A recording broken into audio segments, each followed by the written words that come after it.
It's the craziest thing. And it's just like, and it's one of those things that transcends all the Twitter bullcrap. This isn't streamers are affected. This isn't veterans are affected. This isn't casuals are affected. This isn't new players are affected. It's like, find me a clip of one human being. I swear to God, I'll eat my hat on live on stream. Find me a clip of a guy unironically in that situation being like, holy cow, this is so cool.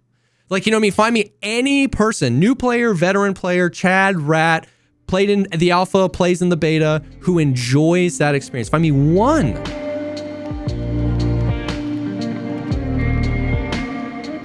What's up, everybody? Welcome to the podcast, the show dedicated to talking about all the poggers things in life, like music, content creation, and video games. I'm one of your co-hosts, JesseKazam. And I ruined the wipe. Oh, for yeah. everyone. Yeah. I ruined the wipe. How could you? How could you? I mean, ruin it? I genuinely want to know how could I have ruined the when I tweet 2.5 weeks into the wipe, I ruined the wipe for everyone. Yeah. Ruined. I've been told I ruined as well. Really? I think everybody just ruined the wipe. Yeah. Well, I think when you download OBS, and you connect it with your Twitch, you don't have to actually hit the start streaming button at that point, or if you put TV in your Twitch name, or your in-game name, especially if you don't stream, then you are part of the problem. Yeah, for sure. Yeah, for sure. Definitively. Did you see the raid right before? No, I just sat down and you were watching clips. What happened? Can't explain. Oh. I can't. It was a death, I'm assuming. It was just the worst of all possible deaths. Yeah. Too. And I'm just gonna get out in front and say, 100% my fault, 100% skill issue, 100% I wasn't prepared. 1 to 7 clearly missed. 7 to 10. Yeah. But was doing a shoreline raid, the fucking blueberry bullshit. Yeah. You know, killing the scavs with the UN stuff. Managed to have one of the single digit kills I've gotten where I was like, yo, that felt good. Like, it just felt clean. It didn't feel like I got lucky. Yeah. Actually just felt good. Killed the guy. Looted him, and then shot at a guy kind of across between east and west. He ended up running away. I went to admin, looted a bunch of stuff, found a hammer. I've only found 2 hammers. Ooh. The sledgehammer. I found the first one I died to a hacker like 30 seconds after I grabbed it. Nice. This time I went back and grabbed it. Now I started the raid, if I remember correctly, I think I had like 100 hydration and like 80 energy. And like the fucking trend with me is always whenever I bring in food and water, I spend the money on the food and water, bring it in, I die with it in my backpack. I never survive long enough to use it. And as most people who would give me shit otherwise would say, you can find food everywhere in raid, right? So it's like just so I was getting pretty low, so I went through like the entire first floor of East Wing, all of admin, and at this point in the raid, because I had spent a bunch of time fighting outside before I even got to East Wing, I was out of energy. And I had just looted a bunch of stuff I needed, quest items. I had the hammer, and I think I had like a Mosin and a pistol from the guy I killed. I went through all of the fucking first floor of East Wing, like every duffel bag, every scav pocket, every scav bag. I went through to admin. I went underneath admin, went to the fucking food court, went through the entire first floor and like to the roof and a bunch of the duffel bags. And it's like not a single food item anywhere. Finally, I find a fucking drink, and it's one of those plus 15 hydration, no energy. So it's like sick. Then I find a juice like 10 minutes later, and it's, I think, plus 5. Drink it. Before I make it to the end of the hallway, I'm 0 again on energy. I go all the way back, and now it's to the point where I'm limping, and I'm like, I walked around for like 30 minutes, dude. There was just no food. Just no food anywhere. Well, that's why you bring food in with you.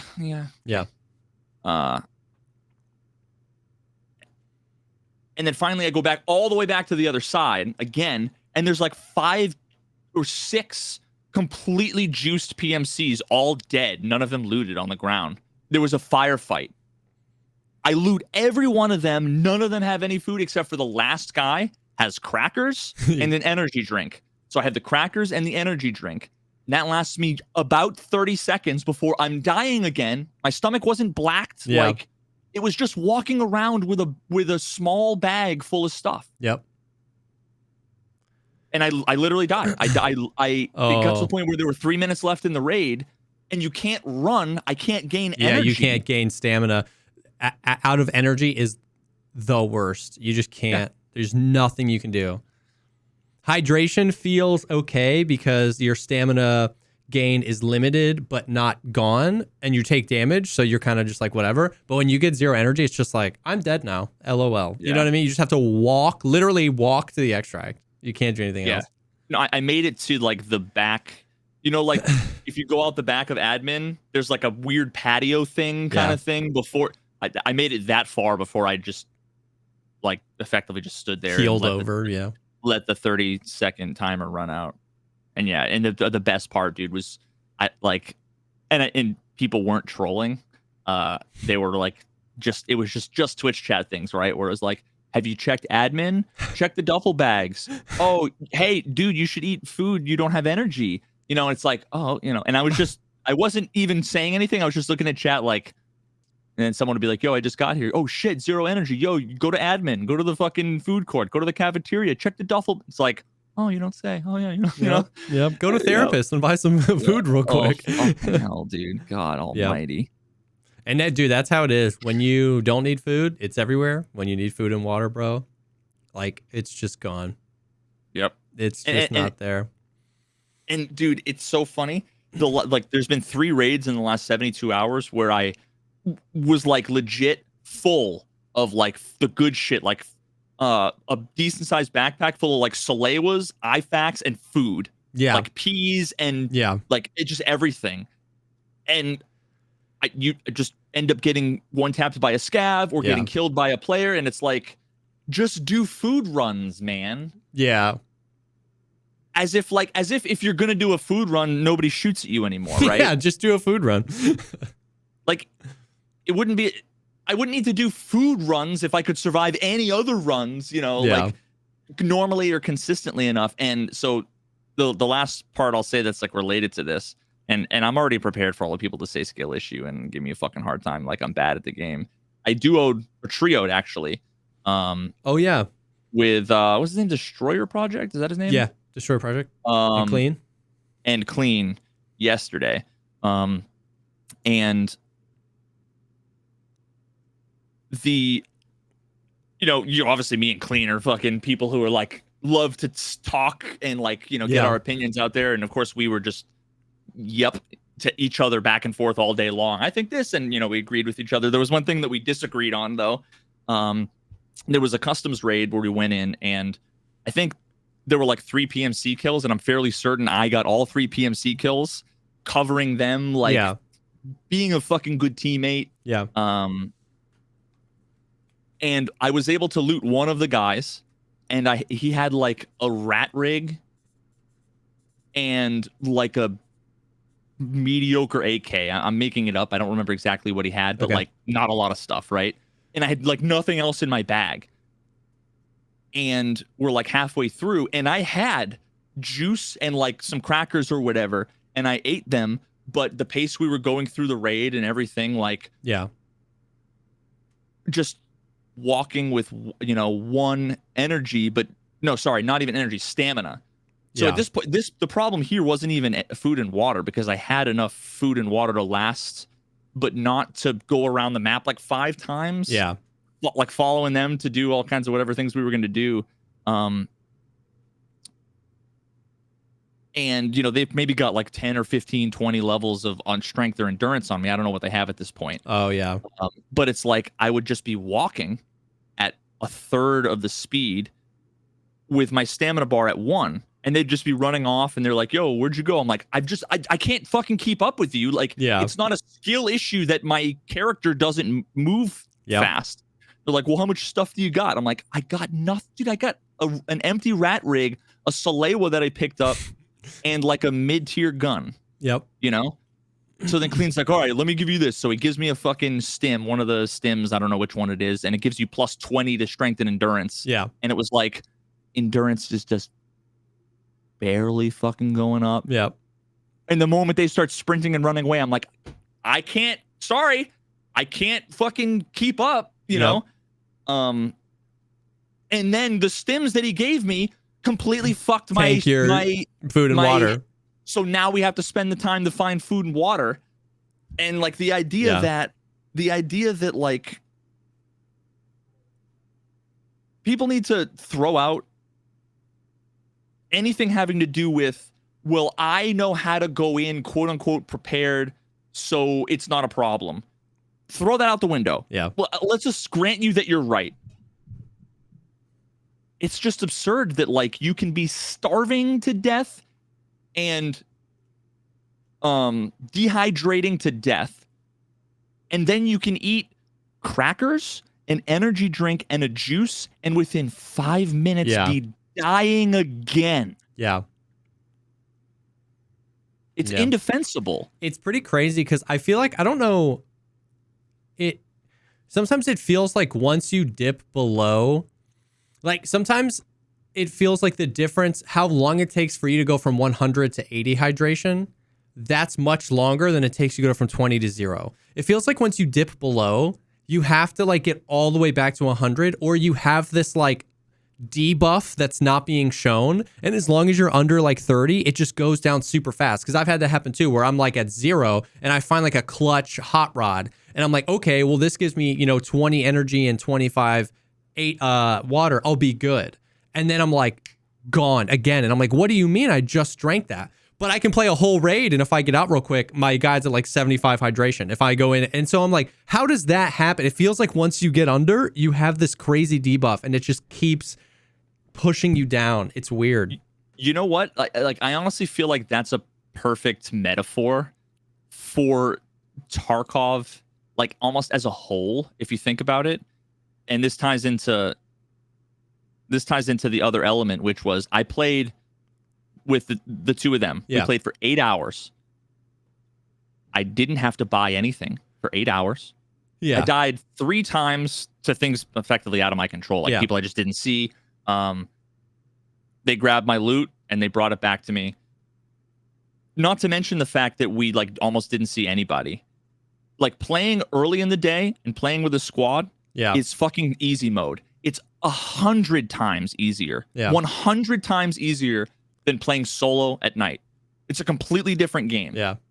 So if I had done that for the first 20 levels, for sure, I'd have millions of rubles and a stash full of shit. For sure. But the thing is that like when it's similar to like, when rich people are like, you're in crippling debt and whatever, just save your money. Yeah. When you're already living paycheck to paycheck, there's like a threshold. You can never get ahead, right? Because you're already behind. And I think it's easy for people to forget that when comparing, squad play. And of course, it's funny because the two responses to that are, well, I play solo and I'm level 50, or I play with squads and my friends just kill me and we kill each other and I make no money there. So it's like, everybody has different experiences. Me saying what my experience is not doesn't invalidate anybody else's experience. Yeah. But it just mostly comes down to the fucking like principle of I still hate the fucking stamina and the energy and the hydration. They're so bad. I did a video where it was like my wipe in a nutshell. Yeah. And it was just effectively like a lowlights compilation. And one of the things was spawned in on reserve, run 15 seconds, and I'm peppered. Yep. My arm is like blacked out, and I can't see. I'm looking in a field in front of me with some fencing, and I don't know where I'm getting shot from. Yeah. And my stamina's at 0. Yeah. 15 seconds into a raid. And I'm sitting there, and I'm getting shot at, and I have to move, and I have to crouch, and kind of... So my stamina's at 0. Yeah. wait 30 seconds, flank all the way around. Finally, after I get some energy, Yeah. and my like backpack is like touching the fence, and it's killing my stamina. And then also I'm like again trying to maneuver, and there's grenades coming over, and my it's like, oh well, dude, you're crouching, or this. I know Bro, it eats my stamina. It's not. I'll fight you. Don't ever come, like, not you, but like the chatter. I don't ever be like, well, you crouched. It's like, because he's shooting at my head. You know what I mean? Like that, like whoever should be immediately fired from Battlestate Games and never be allowed to work in the game industry again. Whoever made that change where when you crouch, it consumes stamina. Obviously I'm exaggerating, but like just the fattest L of a change I've ever seen in my life. It's the most ridiculous thing. It's I mean, like, we go through this all the time. I've actually, I didn't put it on here, but I had some ideas around this, but like, it's like we talked about last week. Like last week's podcast was like me finally like admitting that like, I don't like the early wipe. You know what I mean? Like, obviously I like early wipe fights, and you posted something on Twitter about this when you were, I didn't see the original tweet, but I saw you respond to somebody on Twitter where you were like, when I say I want more early wipe, I'm not saying I want, no juice and level 1 skills. I'm saying I want scrappy fights. You know what I mean? And so that is exactly, I love the scrappy fights of early wipe. I love the gear I'm wearing. I love the guns and how lightly modified they are.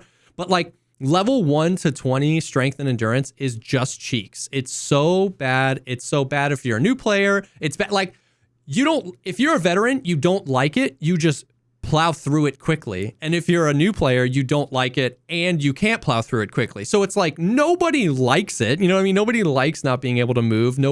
So it's, and the crouching thing. Yeah. I mean, I had a few clips where like, there's so many things to worry about, right? Like I get shot. And so I'm like, I'm running. And when I'm running, I'm conscious of my stamina, right? I don't run until my stamina bar is at 0. I run until I still have some green left, right? Literally for this purpose.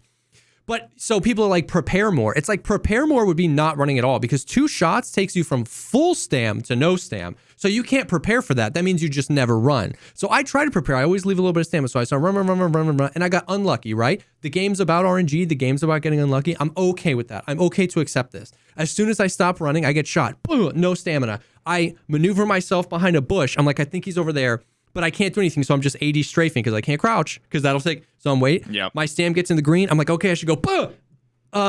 Okay. I think he's over here now. Waiting. As soon as he gets back into the green, I should move. And I'm like, just kill me! Like, you know what I mean? Because it's like, I can't move. I can't do anything. I can't crouch. I can't prone because those take my stamina. So your only option is to just kill them, like toggle on your cheats and kill them, or wait until you have stamina. And it's just like, as soon as I get stamina, which means stand still. Yeah. So boom, I get shot in the leg. Stamina goes again. I wait. Boom, get shot in the leg. And it's like, I can't just, because at that point I've got a heavy bleed. I've got a light bleed. I've got a blacked leg.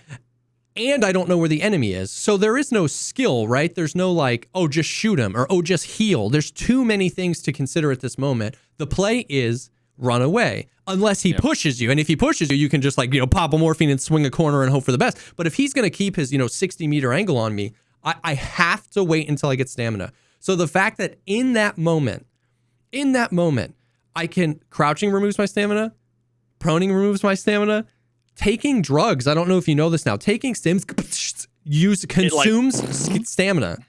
Mm-hmm. So it's like, it's the craziest thing. And it's just like, and it's one of those things that transcends all the Twitter bullcrap. This isn't streamers are affected. This isn't veterans are affected. This isn't casuals are affected. This isn't new players are affected. It's like, find me a clip of one human being. I swear to God, I'll eat my hat live on stream. Find me a clip of a guy unironically in that situation being like, holy cow, this is so cool. Like, find me any person, new player, veteran player, Chad, Rat, played in the alpha, plays in the beta, who enjoys that experience. Find me one. You know what I mean? It's crazy. It's like nobody would be mad with the ability to maneuver more. You know what I mean? In that situation. So if you say maneuver more, that equals Halo 3, dude. Yeah. It's Call of Duty, Modern Warfare, Yeah, that's a good point. When I say there's no nuance, there's no nuance. Don't say. When I say maneuver more, people assume I mean okay, control A, delete inertia, delete the weight system. You know what I mean? Halo 3 jetpacks, advanced warfighter. That is true. When people say maneuver more, but it's like it's crazy. It's crazy. And so I've been thinking a lot recently about like here's a change that I'm assuming is literally just like a text file somewhere of what these values are that could be changed in an hour by an intern. Like this, people get confused when I explain this. You'll understand it, but I want to explain it in a way that the viewers can understand it. If effectively at level 1 endurance, you have a value of 0 endurance, and at level 51 endurance, you have a value of 100 endurance, right? You either have none or 100. Yeah, that's the min, that's the max. I propose that we take whatever the value is at level 20 endurance, let's call that 35, and we make that level 1. And then the scale goes. So basically it goes from 35 to 100. Because that is still significant. Like if you and you're basically saying you just displayed that. Where like Clean and Destroyer Project, they weren't level 51 endurance. Nobody has 51 endurance right now. They were probably level 15 endurance, and you were probably level 5. And you could tell the difference. The difference between level 20 endurance and level 51 endurance is significant. So it's not like, because the counter is, well, that would make the soft skill meaningless. No, it wouldn't. Like the difference between level 20 endurance and level 51 endurance is significant. It would still be fun to grind, and it would still give you an advantage. But it would make I don't know level 1 endurance so much better. Agreed. So much better. And we should do the same thing for strength and endurance, because the strength soft skill is what determines your carry weight threshold. Like it starts at a certain place, and then every time you level up strength. Yeah. So by if we all started with level 20 strength and 20 endurance, it would feel so much better. Yeah, I don't remember exactly. Like I don't know what they had for gear, and I don't know what they had in their backpacks. So there's so many moving parts, right? There's like, they have different gear, they have different loot, they have different skills. And then like, as soon as I took the stim, it gave me plus 20 stamina levels to stamina and plus 20 to strength, I think. Yeah. And as far as I could tell at that moment, it did nothing for me. Yeah. Like it went from not going up at all to going up an imperceivable amount, but still when you have, I gotta tell the guys, hey guys, let me stand here for 35, 40 seconds before, like I gotta be that guy. So then everybody in chat's like, you're bad. When it's like, I've been killing everybody all fucking raid. Yeah. Like, don't tell me I'm bad. It's not my fault that my character is a morbidly obese fucking manlet. It goes to the nuance that you talked about, where it's like, people are just so often, it's like, oh, well, if you want to change endurance, then why even have soft skills? There'd be nothing to grind for. And I'm like, you're an imbecile if you think there's nothing between what we have now and a system that's so bad that we might as well remove the skills. Like if you just zero gravity or what we have now. If you don't think the skills are cool and you want them removed, I can acknowledge that as a valid opinion. But if your opinion is that don't change anything, because if you do change anything, you might as well delete it. That's dumb, because there's so much in between what we have now. And that's all I'm saying. It's like, that's the thing. It's like, I'm convinced people would enjoy it. Like if I had an hour in the office, I would be like, okay, when I get shot, it doesn't take away my stamina. You know what I mean? I can't code an adrenaline effect. I only have an hour. The Band-Aid. When I get shot, it doesn't take away my stamina. When I take a stim, it doesn't take away my stamina. When I crouch, it doesn't take away my stamina. We all start at level 20 strength. We all start at level 20 endurance. When I hit a bush, instead of reducing my movement speed by 80%, it reduces my movement speed by 20%. Mm-hmm. I would just go ham. And I bet the world that people would be like, yo, it feels so much better. Not a single person would say that change was bad. Those bad things. And the thing is that wouldn't fix a lot of the problems, but those would be Band-Aids that would make it so much more fun while they fix the problems, while they tweak inertia, while they tweak the weight system. Those things would just make it, you'd be able to freaking move and play the game. And the delta between Rengar with max skills and a new player wouldn't be so crazy, but it would still be clear he had, you know what I mean? The higher, it would be the best of both worlds. It would be skills that are worth grinding for, but not so bad that you feel like absolute dog nuts as a new player.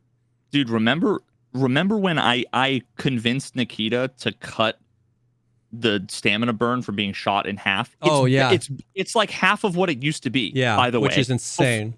It's if you think it's bad now, it's literally half of what it used to be, and it's still dog shit. It's still bad. But you said one thing. The last thing I want to talk about, and there, I find it funny that some people are actually going to be like, well, it is unironically, it is a skill issue because it has to do with skills. Soft skills. I wonder there is going to be a non-zero number of people who just don't think that's what. Oh yeah. Oh god. Okay. But so you mentioned something really good, which is the whole concept of just go prepared. Yeah. And see, here's the problem.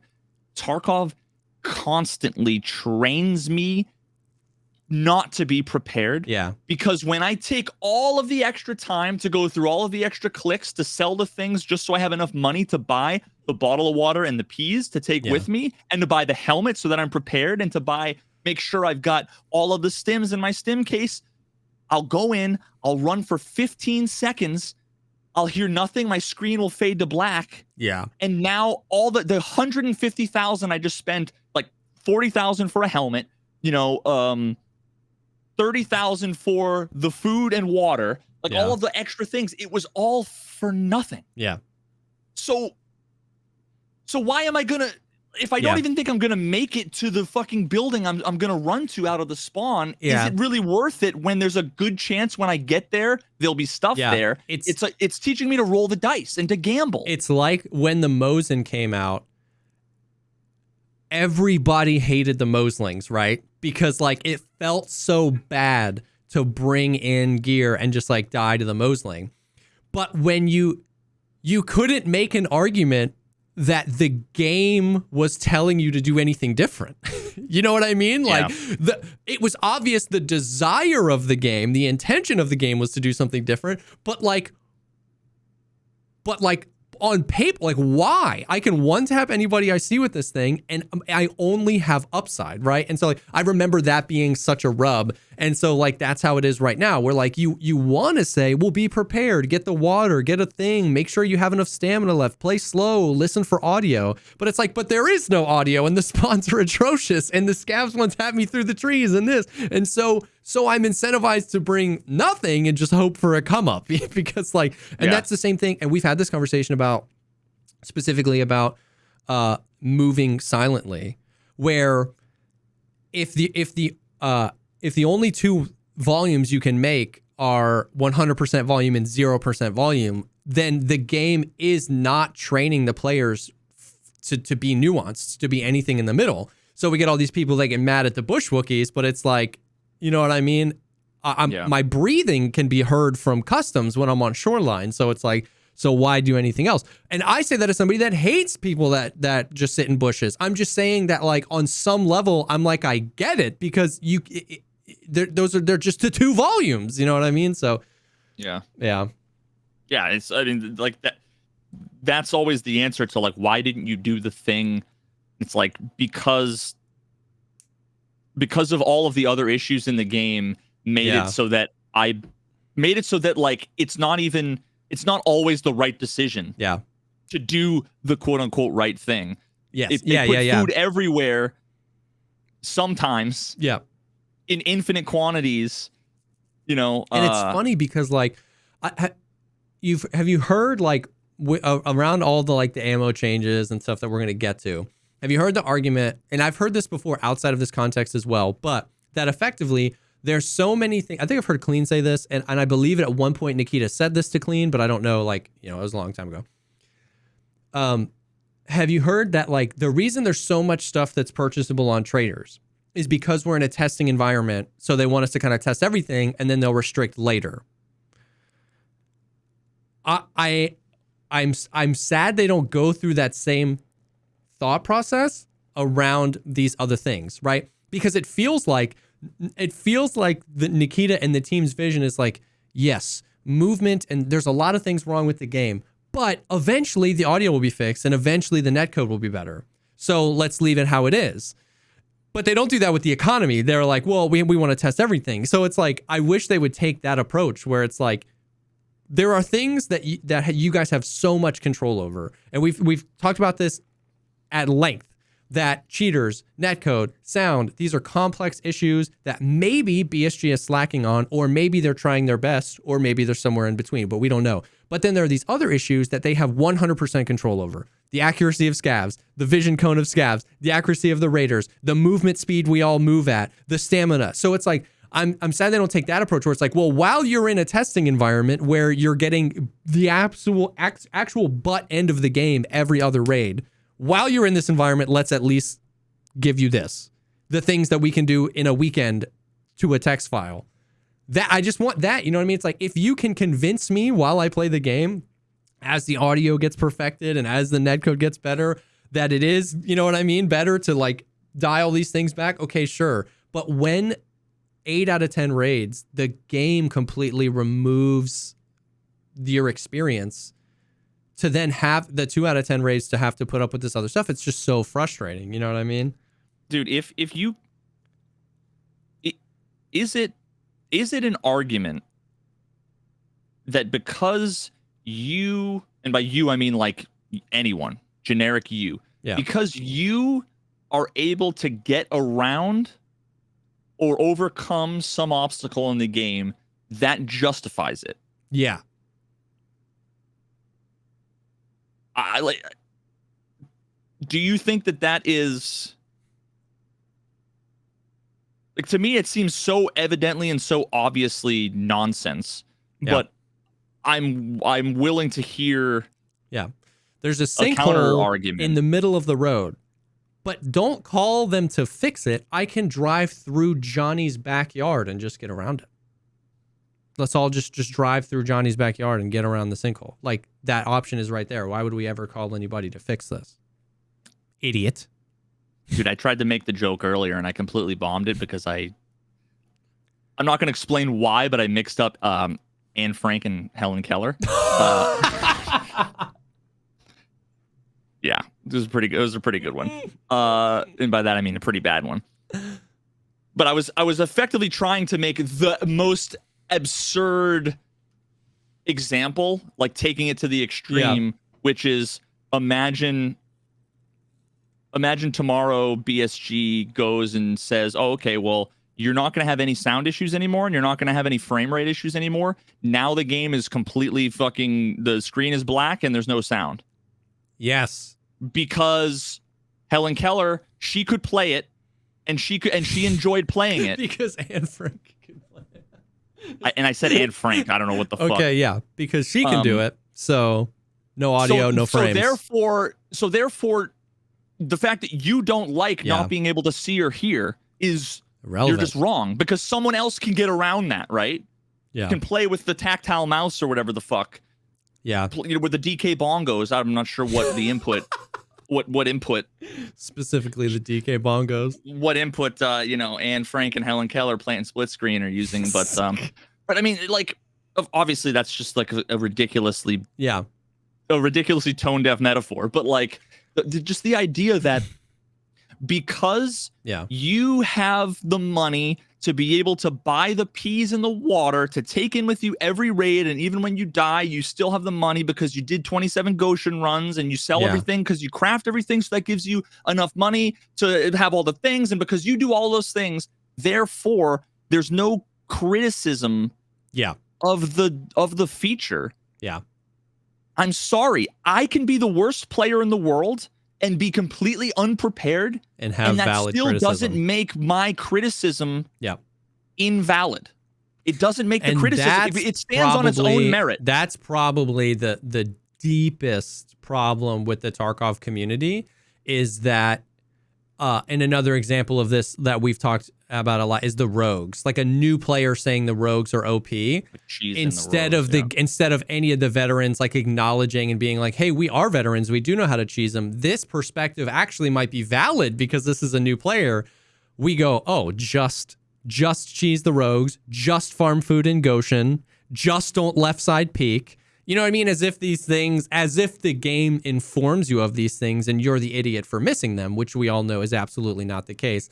And I think that's a really good point and a really big fracture in the community. And I actually really think, I mean, it's so funny. Anytime there's drama, I see so many people tweet about how the Tarkov community is so toxic. And it's like, take a week in any other game community subreddit. It's just humans. Like, it's not the Tarkov community, I promise you. But the Tarkov community has gotten worse as the game has gotten more popular. But, well, of course, and that's because more people come and stuff like that. But I would say an issue is absolutely that like, instead of accepting a new player's criticism or an old player that came back's criticism as even remotely potentially valid, we just hit them with the like, you're actually stupid because you just haven't learned how to cheese it. Come back when you're level 77 and have Kappa. And it's like, that's insane.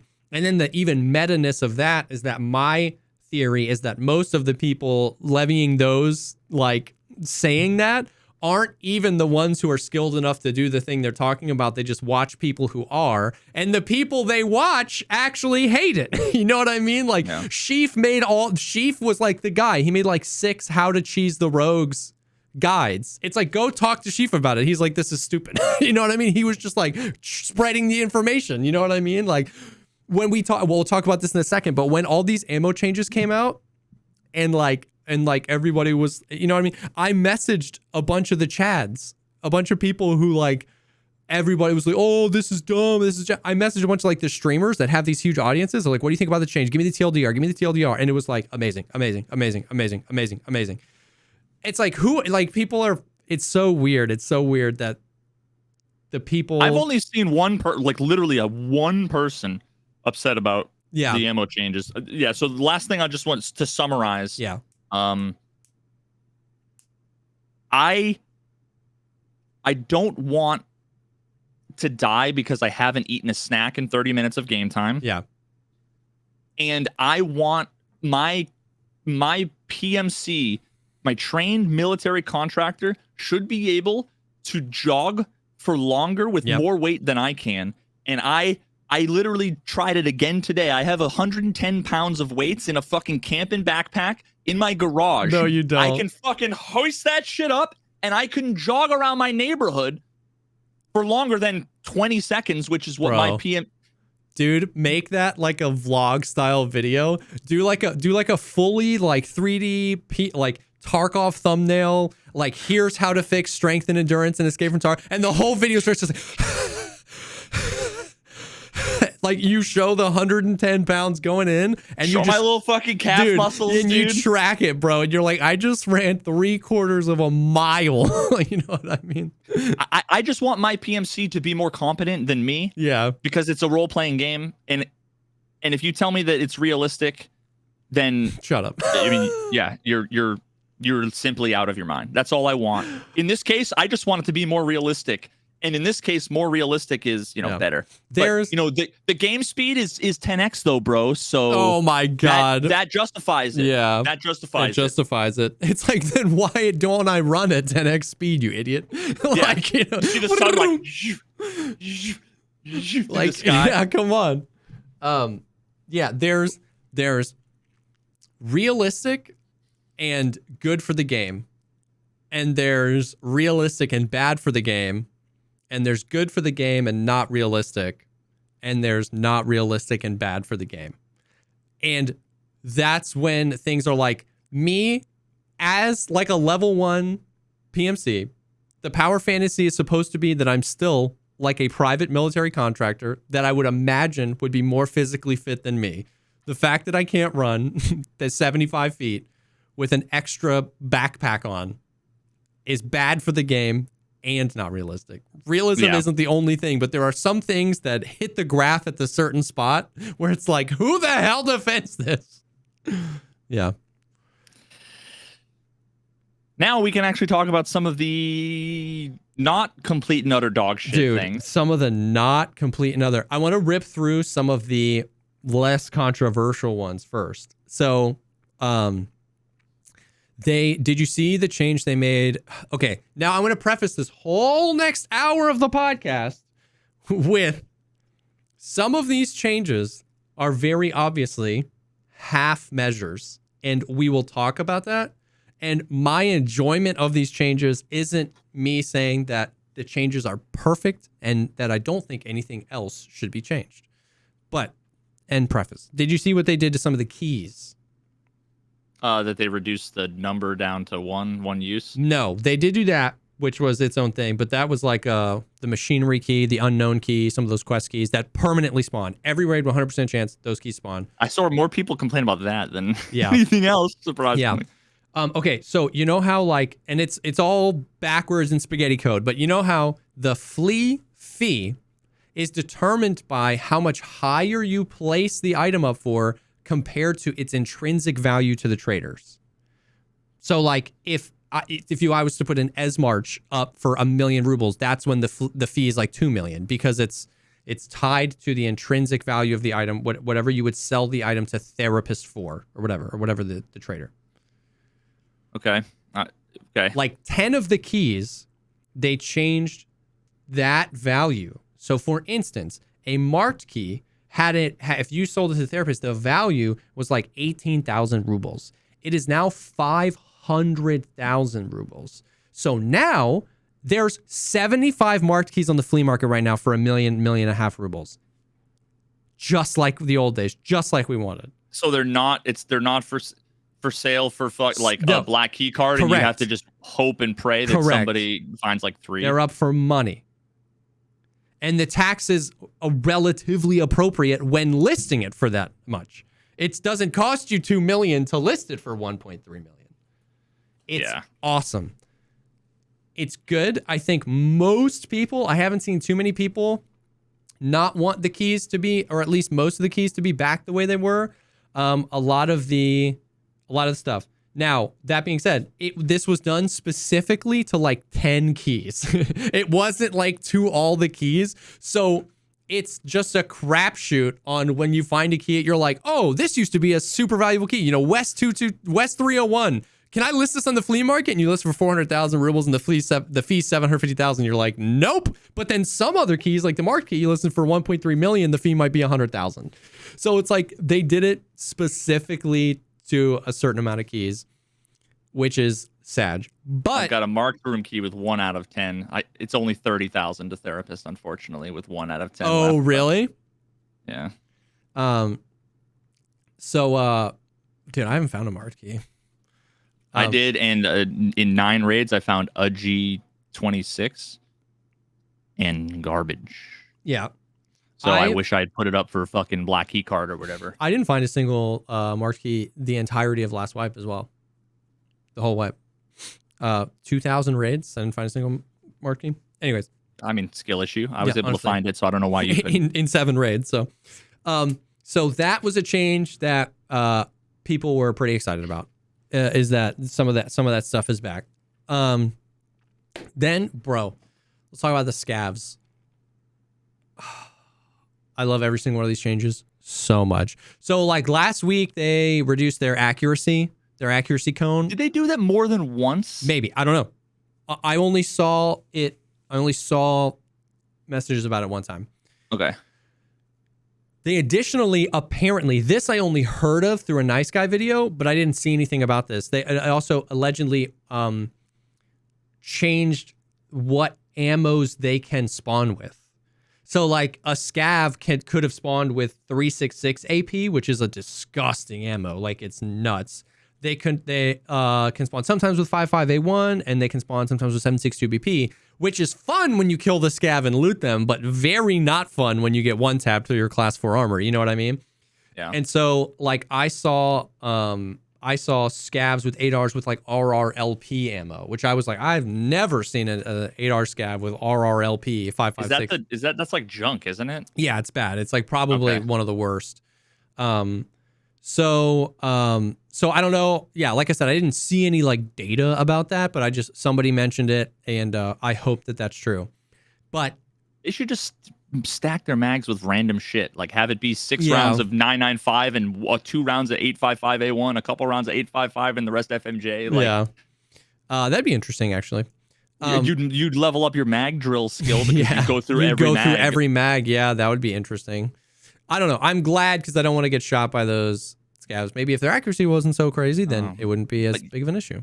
You'll die to dehydration though, checking those mags. Spend the Yeah, whole time easy. in the raid, so never mind. Easy. Because that means, you have to spend idea. more time in raid. That's the opposite of the point, bro. Spending more time in raid. Jesus Christ. Get out of here with that crazy thinking. Scav guns are now repairable. I repeat. Unreal, dude. Scav Unreal. guns are now repairable. That is one of the fattest W changes they've ever made to this game. And it's not even really a W, it's walking back an L. You know what I mean? It's exactly that. It's walking back an L. Yep. So now I've seen scav guns with a max durability of anywhere between 90 and 99. So like some you can only repair up to 90, but some you can repair up to 99, which is just so good, bro, because then it's such like a triple W. It helps everybody. They add these new skills in the game and they add the new enhancements, and the enhancements are directly related to your weapon maintenance skill, and the only way to get weapon maintenance skill is to repair guns with an armor repair kit. So now that you have more guns to repair as a Chad. I'm forgetting to check that. Yeah. You have more guns to repair as a Chad if you want to min-max your skill. You have more viable guns as a new player, because you remember like you're in the OG squad of people that like did guides and stuff. One of the number one, what gun should I use early wipe? Just kill some scavs and use whatever they have. And that advice was gone for the past year and a half, 2 years. You couldn't, like, I would feel bad recommending that because you would malfunction. Like, bang, So like that is back. If you're a new player, go kill some scavs, take their guns, repair them. Boom. Now you have a usable gun, W. And then alongside of that, have you seen the guns have attachments now, are more varied? Have you seen that at all? I've seen a couple of like ones I haven't seen, like a base pump action shotgun, but it had like the rail on it with like a light that it normally doesn't have, and like a foregrip. It was like, oh, you wouldn't see that particular. Or longer barrels, or bigger magazines. I spawned in as a scav with a Beretta, with a flashlight, a plate, and a Burris on it. A red dot and a flashlight laser on my Beretta as a scav. I was like, this is sick. It's so sick. So now like, oh, apparently Sniper Sav's got some new loadouts too. That's awesome. So like now killing scavs, looting scavs is more viable because you can take some of the attachments off. Just like a lot of times the PMCs, right? You go loot them, you just control click all their attachments in your bag. Well, now you want to go check the scavs. You want to see, and then it also feels like their loot was buffed as well. Well, I know it has to have been like what the random items that spawn in them. They made this change, I think, 2 days ago. I have 2 Willer's wallets and 2 Gingy keychains in my. The literal only way to get those for the past 3 wipes was marked room and the scav case. That was it. I spawned in with a Beretta, a red dot, a flashlight, a labs card, a red flare, and a Gingy keychain. I was like, what's your fucking karma? 2. 2.0? Yeah. I was like, what the hell? Damn, dog. So you can use a repair kit on flares. Really? Makes sense. Yeah, it treats flares like guns. You can like go to modding and like edit preset.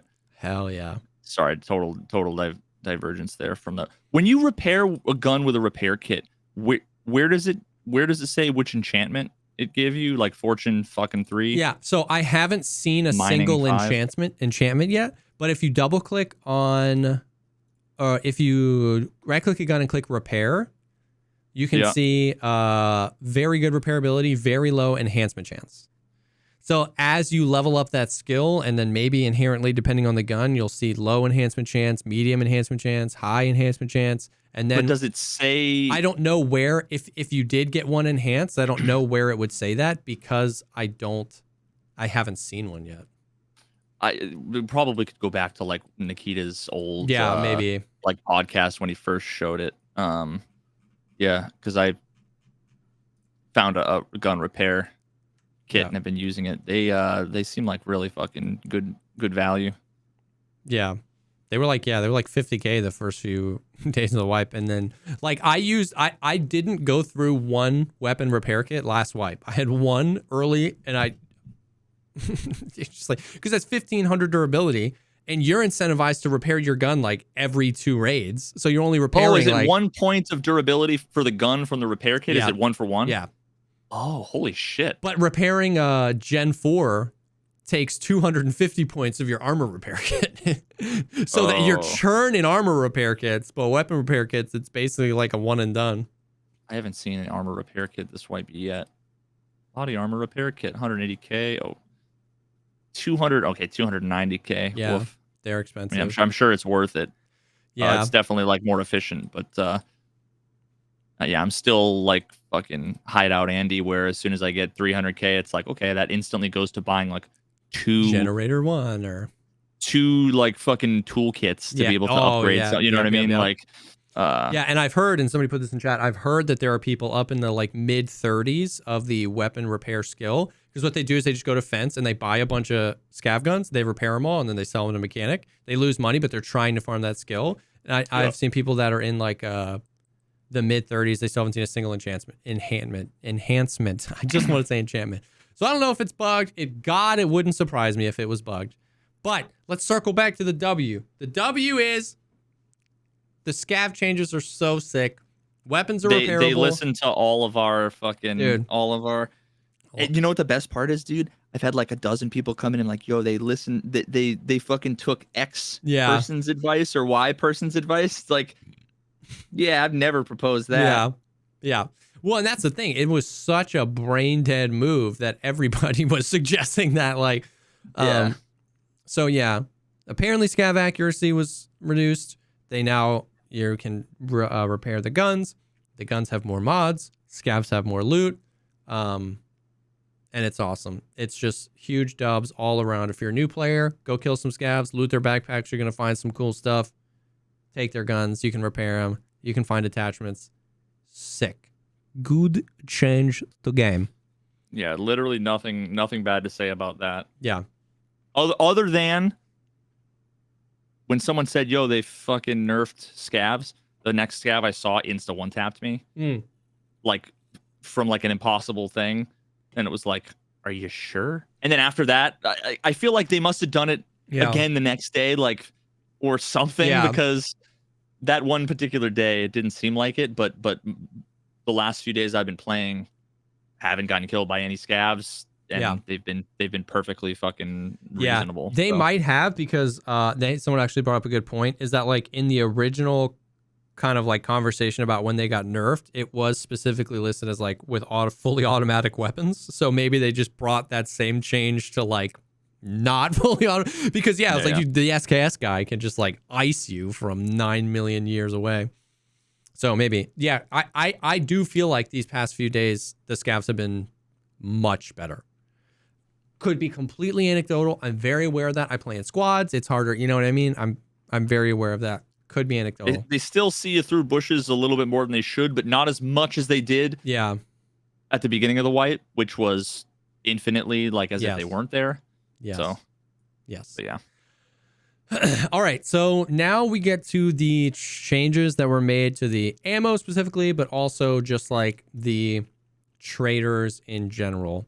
So we can basically just like riff through. I went through all the tweets I could find. I went through all the stuff I could find. And so correct me if I'm wrong on any of these, but the Voodoo and the Razor are removed from Jaeger, and you can't buy them from Jaeger anymore.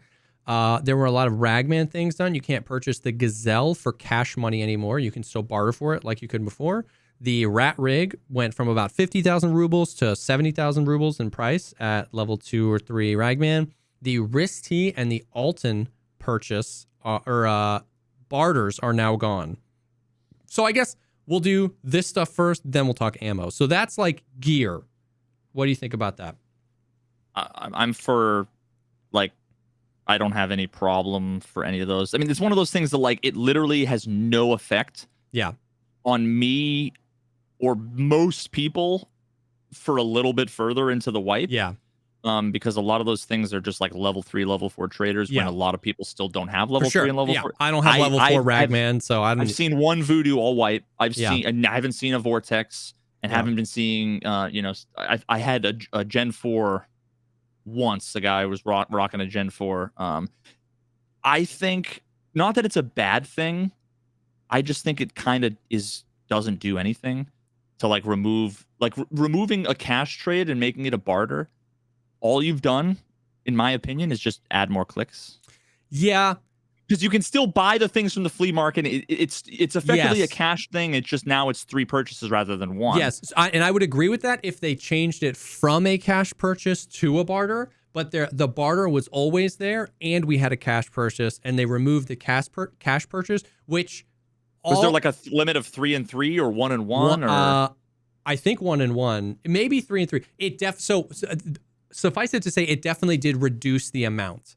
Because if you could buy 2 and barter for 2, you could get 4 every 3 hours. Well, now you can only get 2 every 3 hours. So it might force you, if you have some bad raids, it might force you into some other armors.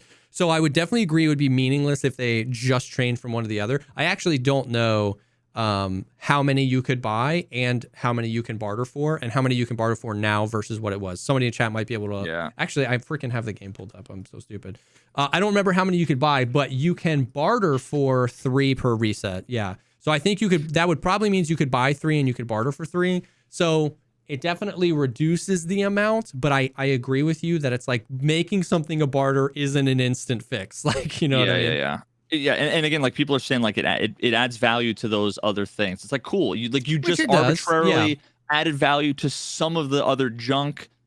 Fine. Like I mean, to me that's not like it's a net 0. It's not. Who cares if the wires are worth 20K or you find 20K cash? Like it's all the fucking same. You know what I mean? Like, but they definitely did reduce the amount that you can get in a thing. I do think, like we said at the beginning, some of these are half measures. I made an entire video, a full 18-minute video specifically about the voodoo and the razor. And like, I want them gone from the traders and the flea market. Mm-hmm. The thing is they removed them from traders and not the flea market.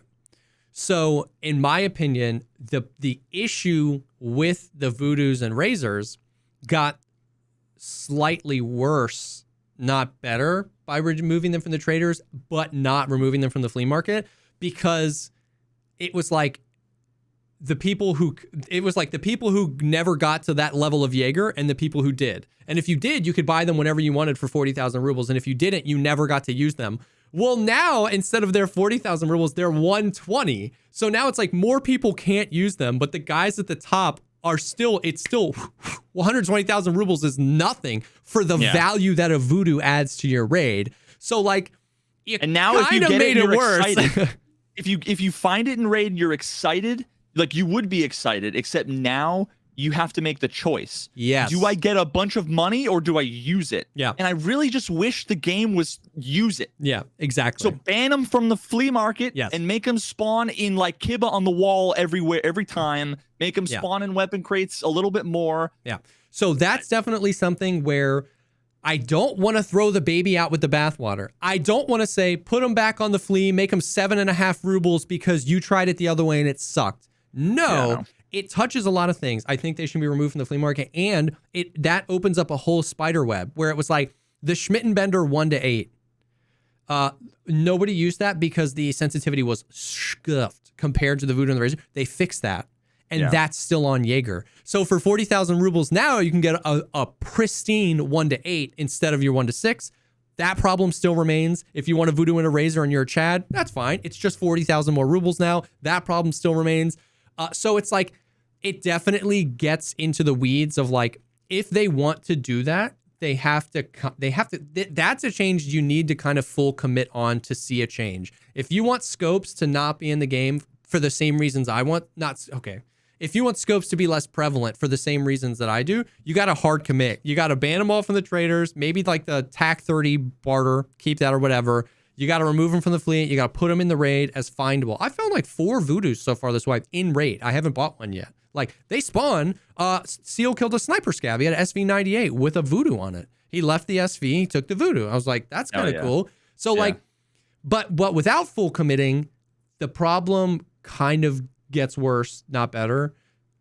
But it's a step in the right direction. So I don't know how to feel about that because like, I don't want to, it's so hard. If I say I like it, then people go, well, I'm just never going to use one now. And I'm like, yeah, no, you're kind of right. But when I say I like it, I mean, I like the direction we're heading and I hope they keep going. I don't necessarily like, so that one's a little interesting. At first I was like rejoicing, but then I was like, wait, they're still in the fleet. Oh, the Schmidt and Bender is only 40,000 or whatever it is. And I was like, Yeah, no, Denny's just added a fucking, a veteran discount.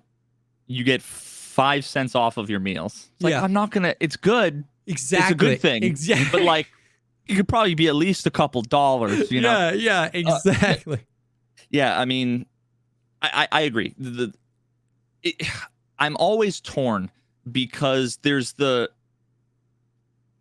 right idea, but at the same time, I just can't help.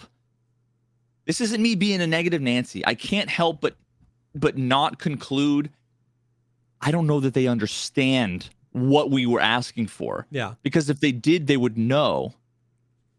They would know that like it didn't solve. Yeah. It's like it wasn't what we wanted. Did you just hear the desire or did you hear why we had that desire? You know what I mean? Did you hear, oh, just ban this from the fleet? Okay. Or why? Because of, and it's not even spaghetti code. It's just spaghetti. It's just spaghetti. It's just mom's spaghetti. There's too many attachments. There's too many guns. It's not even that their code is bad. It's just like this affects so many things. You know what I mean? Like let's say, and I talked about this in the video, let's say all LPVOs are gone and gone from the fleet. So TAC 30, TAC 30, Voodoo, Razor, Schmidt, and Bender all gone from the fleet and gone from the traders. It's like, you can't just stop there because then, hammer stonks skyrocket. So you have to at least go to the hammer and go, well, what's the price? What's the level? Is it a barter? Like it affects the whole thing. And I feel like they're afraid to go in and get that deep and like change everything. But then this doesn't really work unless you go that deep because it's not going to change too much. Like for me, I'm going to use the Voodoo and the Razor just as much. Yeah, no, I just had kind of an epiphany. And I don't even know. I'm trying to remember with someone I was like arguing with on stream yesterday or the day before, and I'm trying to remember like was this what he was trying to say, but he was really bad at saying it, or I don't know, maybe not. But this change, you know how we also sorry, I'm having like a stroke here. That very often we talk about the changes that we want and how the casuals. They say I'm a casual and you want to hurt the casuals when we want to like reduce the availability of things. Yeah. And we try to say, well, no, because if they do the change that we want, it actually helps them. Yeah. But they just don't realize it. Yeah. But here's the thing. What they actually did, I think, is the opposite in a way, in that like it's actually what they were afraid of potentially. Okay. Which is to say, now we're back in the state where they aren't going to find them very often, and when they do, they're more incentivized to sell them, not to use them. Specifically, but then what you have is an infinite supply on the flea market for massive amounts of money, which means the chads that it still gatekeeps the items. Yes. Like the rich people always, and who have progressed faster, have an infinite supply of the things, and the people down below don't. They might have more cash, but they don't. So, but if they remove it from the flea and then put it in the raid and they put it on scavs and in boxes, everybody has equal chances of getting it, and you can put the voodoo in your fucking protector case if you really want to make it out, and if you die, you can use it. So, no, I completely agree, and that's why I said at the beginning, like it was a well-intentioned change, or at least I'm assuming the intention was good, that it actually made it worse. I completely agree. You're right. The rarer something is, as long as it's sellable on the flea market, the higher the value of it is on the flea market. And the higher the value something is, the less incentivized a casual player is to use it. Because how often am I going to find an item that's worth 180, 200,000 rubles? I could use that rubles for my hideout. I could use that. That's a armor. That's a this. How good could this scope be? That's a toolkit for my upgrade. But to a Jad, 180,000 rubles is nothing, especially for the combat value that those things provide. And you're absolutely right. It's just like the back in the day with the Flea. It was like everything was so valuable on the Flea because you could sell everything that a new player wasn't incentivized at all to use a Slick or a Gen 4. They were incentivized to sell it so they could use something that they felt more comfortable with or just have money for the hideout or something. And so my hope is that temporarily it made it worse, but that they continue down this road. They have been making these changes like almost daily, so it's weird. And then also somebody said this, and this was right. This wasn't the other day when they removed the Voodoo and the Razor from Jaeger. You could still buy the Schmidt and Bender 1.8. You can't right now. Somebody was like, "I'm pretty sure they removed that," and I went to go look at Jaeger to be like, "No, it's still there, buddy," and it's gone. So they're continually making changes. So I definitely agree. It does the opposite. It gatekeeps more, not less. And you have to full commit and take it off the Flea. And there's a critical mass of like global supply that makes a difference. Yeah. Like there's only ever been two like quantities of items. Yeah. In the game. There's enough that there's always multiple pages for sale. Yeah. At any time, or there's less than 3. There's nothing in between, right? Like, which I can understand would be challenging, right? Like if you have 1 million players and there's thousands of raids at any given time, it's really hard. Like, well, if you make it a 1% spawn chance, then like nobody's gonna find it, but there's gonna be like one ever on the Flea. But then if you make it a 50% spawn chance, well, now everybody walks out with one, and there's an infinite supply on the flea market, which means that removing it from traders did nothing. Yes. So this is where it just comes down to, they could make it so that you could sell it on the Flea, but then they have to completely change the amount that it was in raid to the point where there should only be like 1 or 2 ever in the market, you know? Yeah. Unless, in which case it's going to be like, at that point, it's like finding a fucking key card. Exactly. You know, like it's going to be 500,000 and it's going to be like cash money. Yeah. But I still think that's even worse. I would rather it be no cash value and everything should just have fucking utility value. Yeah. Yeah. Which is the way that it used to be back in the day because there was no Flea. So you found something and you're like, bang, I'm either going to use it. And if you don't want to use it, you sell it to the traders. And if you can't sell it to the traders, you sell it to Fence. Yep. And I don't know if did you ever play where sometimes you'd sit at Fence for 15 minutes and wait for something you were looking for? Some poor bloke, found something you were looking for and decided he wanted the 70,000 rubles more. So he sells it to Fence and you just scoop. Yeah. Yeah. And then they quadrupled how much you buy stuff from Fence for. And so there's like juice boxes for 60,000 rubles. And you're like, what the hell? Dog, I will say, though, that the one change I noticed in the last 24 hours that I am like, I feel a little bit more defeated now, especially because of the revelation I just came to, which was the fucking rat rig. You can only get 1 per restock, and it's 70K. Yeah. Well, now weird. Like that was my minimum. My minimum like budget kit. Now I'm just not gonna wear armor. Yeah. No. I'm either gonna wear level 5 or 6 armor, or I'm not gonna wear armor because I'm not gonna spend 70K on one. Yeah. And then have to wait 3 hours to be able to buy another one. I'll just fucking... Yep. No, I agree. And this, once again, it comes into a thing where it's like a lot of these changes seem to be moving in the right direction and have the right intention, but some of them still definitely seem weird. It still seems weird to me that like I can barter for 3 gazelles per reset. Like you just buy the, the gold chains and the coffee, but 1 rat rig per reset? Like that seems crazy. And if he's just specifically pissed that armor specifically is being used, well then make the barter for the MMAC better and the Strandhog better, because those are expensive barters. They're class 4 rigs too. That'd be cool. Yeah. So if there were 4 or 5 different budget friendly options in the class 4 armor range, it wouldn't be as big of a deal that now you can only buy 1 rat rig. But like, but you can barter a teapot and 3 chains, which is 35,000 plus 35,000. So it's 70,000 again, right? Like, yeah. So I agree. I I was a little confused about that too. You can find both of those class 4 rigs a ton on Scavs, but once again, then we go down the spaghetti rabbit hole of, yeah, I can find them on Scavs, and if I have a freaking juice box on me, I can't walk or run if I pick up that other person. If I have armor and I pick up their armor, then I am basically rendered inert. So I go in naked dramatic, and one tap the first Scav I find.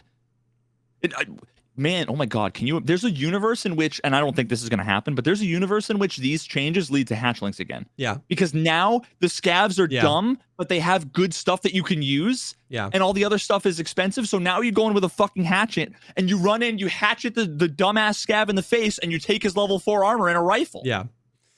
Oh no, dude, no. Yeah. So, can you imagine? Now what? No. Now, once again, the thing that I would like to see, because part of the ammo conversation here, part of the ammo conversation we're about to have is that I would like to see... Delete that from the video. Delete that from the podcast. Cut it out. Edit it. We're about to go into the ammo conversation, and something I'd like to see as a part of that is that like maybe class 3 armors and class 4 armors are a little bit more useful. And if that's the case, well then, because like as it stands today, there is only one budget armor available from the traders, and it's the rat rig, right? Like class 3 armors aren't really considered by many players. Like you can buy a Karasa for 60,000 rubles. You can buy a class 3 armor for 50,000 rubles. You can buy, so it's like, there are other budget options, but traditionally, because of the ammo availability, none of those other options were effective. So in a universe where, and I'm not saying that we're there, I'm just saying that Swordens and Ps, much infinitely better investment than level 3 armor. Yeah. Right now, I don't like that though. No, that's fucking terrible. Yeah. So I agree. So once again, I agree. I think that's a little weird. The only other thing with the gear is like a lot of people are freaking out about like the wrist tee and the Alton. They weren't purchasable before. They were barterable before, which means they were purchasable because you would just purchase everything on the flea market. And specifically people were saying, what was the change that they made? You can't barter for them from Ragman anymore. So they just reduced the availability of those. Yeah, to 0. You can't, and they've been banned on the flea for several wipes now. You cannot get Altons or wristies anymore. Oh, so what do you find them Dunzo. in? The wrist tee, as it stands, does not appear, or at least didn't appear in the loot pools at all. I think some people are saying they're starting to find them in stashes, but people were freaking out because they were like, now you can't get wrist tees because like you just like can't get wrist tees at all. I mean, I don't think they should remove wrist tees, but I mean, there's worse things that have been done. Like, no, I agree. But I found one slick and I sold it to Ragman because fuck. Oh, I'm not gonna wear it. I got a slick as a quest reward and I sold it to Ragman. It was like 300,000 rubles, dude. I was like, hell yeah, I can use this for my hideout. Anyway, so people are saying they found them in stashes. I think that's good. People were freaking out about that. I think, once again, this is an opportunity to continue down this rabbit hole on like, so the only way I know of to find Altons reliably is farm Rashala, like, because they can spawn sometimes on the Rashala guards, which farming Rashala is a joke right now because they only spawn at 5% chance. This is another opportunity for them to like put some of that other contextual stuff where like, I think it'd be cool for them to be spawn on like boss guards more. Like Gluhar has like 7 minions. Like they should spawn maybe super rarely sometimes with a wrist tee and an Alton. You know what else would be sick? You know what else would be a great place to find an Alton, Veritas? On the mannequin in freaking Kiba. You know what I mean? Like that would be a sick place to find an Alton or a wrist tee with a visor. That would be dope. That room sucks wiener, bro. And so, dude, remember when Gazelle? You could find a Gazelle, and an SV98. No, in yes, brutal. In generic. The generic. Wood, there's the fucking mannequin, and that was like the place to find the Gazelle, sick, dude. Yeah. I love those static spawns. That's what I'm saying. Yeah, that's what I'm saying. It's like that would be sick. So it's like a lot of the that was a change specifically. A lot of the Giga Chads were like frustrated about, and I hate wearing Altons. I hate wearing wrist tees. If I had 7 billion rubles in my account, I wouldn't do it. I hate them so much. But I can empathize with the fact that, like, if you're the best at the game, you want to at least have some way to get the best stuff. And when they like removed that, it was like, well, where the hell, you know what I mean? So like, I'm okay if they buff the spawn and ground stashes by a few percent. I'm okay if they place these items, these endgame items, contextually in the world, on boss guards, on freaking Kiba. You know why? Because once again, everybody has access to it then. You could find it in a ground stash. If you found a Kiba key early wipe, you might find the wrist T and use it. You know what I mean? So I know people were freaking out about that. And so this was one of those things where it's like, I liked this change, but with an asterisk. Like, I do also hope that they put these things contextually in the game world. You know what I mean? And if not, I would say this change is incomplete. If they do that, then this change is a good change. You know what I mean? So it's... I'd be really happy if, like, they make a change. The whole like dev cycle and community interaction and all this stuff is amazing. If they make a change, they quickly hear a bunch of valid critiques, and then they adjust and tweak and adjust and tweak. I really hope that we can keep this up, because they've made a bunch of changes, and then they've made a few other changes on top of some of the other changes. What's gonna be really fucking depressing is I hope they just don't fall into the pattern that they have before, which is make a bunch of changes that everybody's like, this is good, it's a step in the right direction, do more, and then nothing happens for 2 years. Flatlines, and then and you're stuck with weird. And anybody who thought those were good changes is now crucified, because it was like, no, I said it was a good direction. I said it was a good thing. If they do this, they never did the thing. Now I'm the guy. It's like Steam Audio, right? we were like, Steam Audio is going to be the best, but it was incomplete, and so we were like, I told you Steam Audio sucks, and now we're like, you miss Steam Audio, don't you? I completely agree. Now everybody loves Steam Audio. Everybody loves Steam Audio. Everybody loved it, and they always loved it. Yeah, they always loved it. Nobody ever had any problems with Steam Audio. Yeah. Now I don't want to like delay the conversation about the ammo, but I was trying to figure out a good place to talk about this, and somebody brought it up in chat. And the question was, why grind max traders if you can't get the best-ish stuff? And this is a very good question. This is a good thing. I've been DMing Axel. Axel has been the only one that I've seen on Twitter who really is vocally against a lot of these changes. Like he's like I hate all this. And I don't have to argue with Axel to understand why and respect his opinion. And here's the rant I've been going on stream. It's a normal video game experience to start, work your way up, grind, get access to things, and have access to those things forever. That's the classic video game experience. That's like an MMO. You don't ever lose your gear. And even arena shooters, Call of Duty, right? Once you get to level 55, you have access to the RPK, whatever, not forever. Once you get the RPK to level 50, you have access to the best attachments forever. That's a very normal video game experience. And if that's what you want, that is not a wrong opinion. But what I want to say is that I believe the core and most important differentiator that makes Tarkov what it is, one of many things, but at the core of it is loss. It's that I can lose stuff, and that's what makes things stressful. In my opinion, unlimited and infinite access to the best things completely negates that. There is no loss if I can run the exact gun and the exact armor and the exact ammo every raid. Then that loss is meaningless. Yep. So I would say that the value of grinding Tarkov, the value of that is experience. Think about DayZ. No matter how good you are at DayZ, what happens when you die? You spawn with nothing on the beach. Yep. Well, why grind DayZ? Dude, tell me there aren't a community of people that grinded DayZ. Dude, I've been level 99 DayZ, dude. Yeah. Oh, man. And they do it because now they have knowledge. They know the map. They know where the loot is. They know where this is. They know where that is. And they can be better.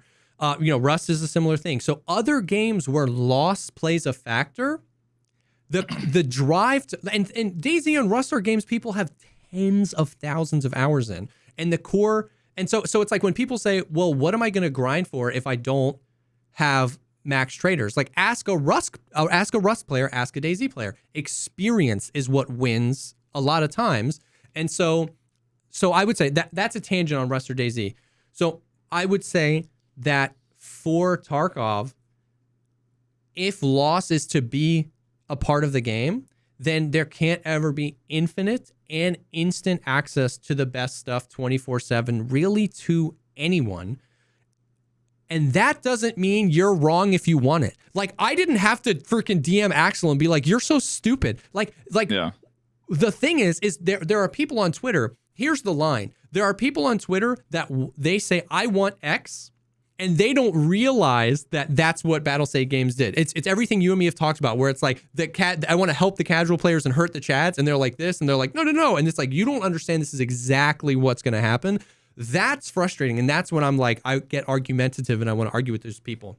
But somebody like Axel just saying, I've heard him talk, somebody asked him, I was in his stream one day, and somebody asked him, like, what's your favorite part of the wipe? And he was like, end wipe. And people are like, oh, that's interesting. Everybody says they love early wipe. He was like, no, I love end wipe. I love having the best stuff, and I love fighting people with the best stuff. And then if I'm better, I win. If they're better, they win. If the game's in a good state. And I heard that from him, and I was like, I could never say that's a wrong opinion. If you want that out of Tarkov, then you're frustrated with these changes, and that's fine. That's just a fundamental difference. If you're complaining on Twitter like a lot of people are, it's probably because you have a fundamental misunderstanding of what these changes are. But if you just want something different, that's fine. So that's where I'm at. It's, once again, there's no nuance. We took 2 scopes, 6 ammos, and an armor off the traders, and people go, well, now there's no reason to grind. As if those were the only 11 items on the traders. Yeah, that's what I was going to say. Like, I don't know. It's almost like, was the reason why you grinded to level 50 to unlock BP? Yeah. Like, was it the one item? So I wonder, would they be okay if they removed everything else other than 995 and BP? Exactly. If we removed all the other gear but left the Gazelle Barter and the Vortex and the Voodoo, would you have been fine? Like, yeah, I'm not sure. Like, I can empathize completely with Axel, honestly, because all of my best moments and like my best, when I think back to the best eras of Tarkov, they were me running and gunning with the best stuff. Yeah. As soon as I died, I already had an item case full of all the things, and I grab it and get back into a raid. And see, that, I think I enjoy the game the best then.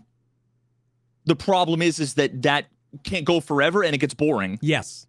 And I'm not one of the people that, will say it's boring, therefore change everything. No. But I'll probably want to go play something else. That's a really good point. Don't tell me you've never done this. Maybe Age of Empires is too old for a lot of the Gen Z, but everybody freaking typed in the cheat codes to Age of Empires, the insta builds, the whatever. And it's like, you build up your whole thing in 3 seconds. You stomp all the AI on the map in 10 minutes, and you rip a new one, and you rip a new one, and you rip a new one. And it's not fun. It's boring, right? Like when you have infinite and unlimited access to things in an environment like Tarkov, I would agree that I submit that it would ultimately get boring when it's competing with other systems. In a vacuum, I don't think that's boring. That's what a Call of Duty is. That's what hopefully the Arena is going to be, right? Where in a vacuum, where it's just skill. It's just mother flipping skill. You have the good stuff. If you're good, you get the better stuff. You have the best stuff. You fight other people with the best stuff, and it's just skill. But Tarkov has too many competing systems between the RNG of the bosses and the AI, the RNG of item spawns, the RNG of where you spawn, the RNG of what you need. So many of the quests have all this RNG. So this concept of unlimited and infinite access to the best stuff feels like it competes. And like you said, it feels like it can't go on forever. So I'm very excited for the Arena. I hope they hit it out of the park, and I hope that that's where it's going to be. And I say again, if you dislike these changes, not as a whiny baby that doesn't understand them, if you dislike these changes because that is the experience you want out of Tarkov, you're not wrong. It just doesn't seem to be the direction that they're taking Tarkov. And just because we like the changes doesn't mean we're the sole reason for them and it's our fault. You know what I mean? Like, if you've been paying attention to Tarkov for any amount of time, then you would know that Nikita has been saying this stuff for forever, that the game's going to get harder. It's going to get more squad focused. It's going to get more RNG. This is not because any one of us said anything. This is what he's been saying for forever. So yeah, I think it's not wrong to think that, and the people who I've seen that have had measured responses and saying like, I don't like these changes, I get. But I also, going back to the original comment, I don't think that immediately completely invalidates a reason to play Tarkov and grind just because I can't 4 ammos and 2 scopes. You know what I mean? And the other element that like makes it so that I don't even want to engage in these conversations, it's because it's all futile, and every one of our opinions and our experience and our history and the ideas that we have are all predicated on a very specific, arbitrary, unfinished, current set, like a whole gameplay loop that isn't what the game is. It's not what the game's going to be. So like at some point if we could fast forward, if we had a time machine and we could go to 1.0.1 comes out, none of our ideas and opinions and experience is going to be as relevant as we think. Yeah. If there's an open world and an entirely new system of rating and all of these things. So it's like, how much do we really want to argue about the number of rat rigs that are available? Yeah. I almost want to just say it's all a giant waste of time going back and forth with BSG about the minutia of the game right now when literally everything is going to be different. Yeah. And that's when I feel tired and defeated and I just get grumpy. Yeah. Because it's like, I want to have these discussions and I want to try to come up with ideas and I want to make informed decisions and I want to, but it's like trying to fucking plan like what's the best way to figure out how to have like a democracy in the United States, when if you like the goal is to have like a fucking Mars colony with like interstellar fucking alien communications. Like, do we think that like the fucking tax rate matters now when you can teleport to Mars? It's irrelevant. Yeah. It doesn't fucking matter anymore. Yeah. So it just all feels like a giant waste of time. I get that. And I definitely feel that way sometimes as well, where it's just like, why even have ideas? Why even try to tweak and make things better? I think there's like levels of that where the conversation we had earlier about like endurance and strength and walking through bushes. Like, I feel like those are changes that could be made in 10 minutes that would have a dramatic effect on everybody's experience immediately. But then when we get into the minutia of like, sometimes I catch myself, because sometimes you want to talk to a viewer and be like, yo, you're thinking way too deep about this. Sometimes I catch myself like, well, they should remove this from Flea and then this and then that and then this and then that. And I'm like, this is way too much thinking when like proper could just be in raid in 8 months and then the whole thing would be completely different. So I catch myself doing that too. Which is why back in the day I proposed like we want scavs to be amazing, but right now they're dog shit and overpowered. So just make them dog shit. Yeah. And when it comes to aim, dog shit, not just design and like immersion. Yeah. And then work on them because it's what's good in the interim. Yeah. Which I hate to say it, but now like I feel like my logical conclusion is like unlock everything, maximize everything, give everyone infinite money, and let everybody be. I mean, honestly, it's like, oh man, because then you get like, that's how you would see like what is the meta, what's the best thing. You give everyone infinite stuff, and then give them 2 months to play, and then look at what most people are using, and it's like we should probably nerf that, like you'd think they do that, but for 4 wipes, it was a mutant with 762 PP, and it just now got taken off the trader.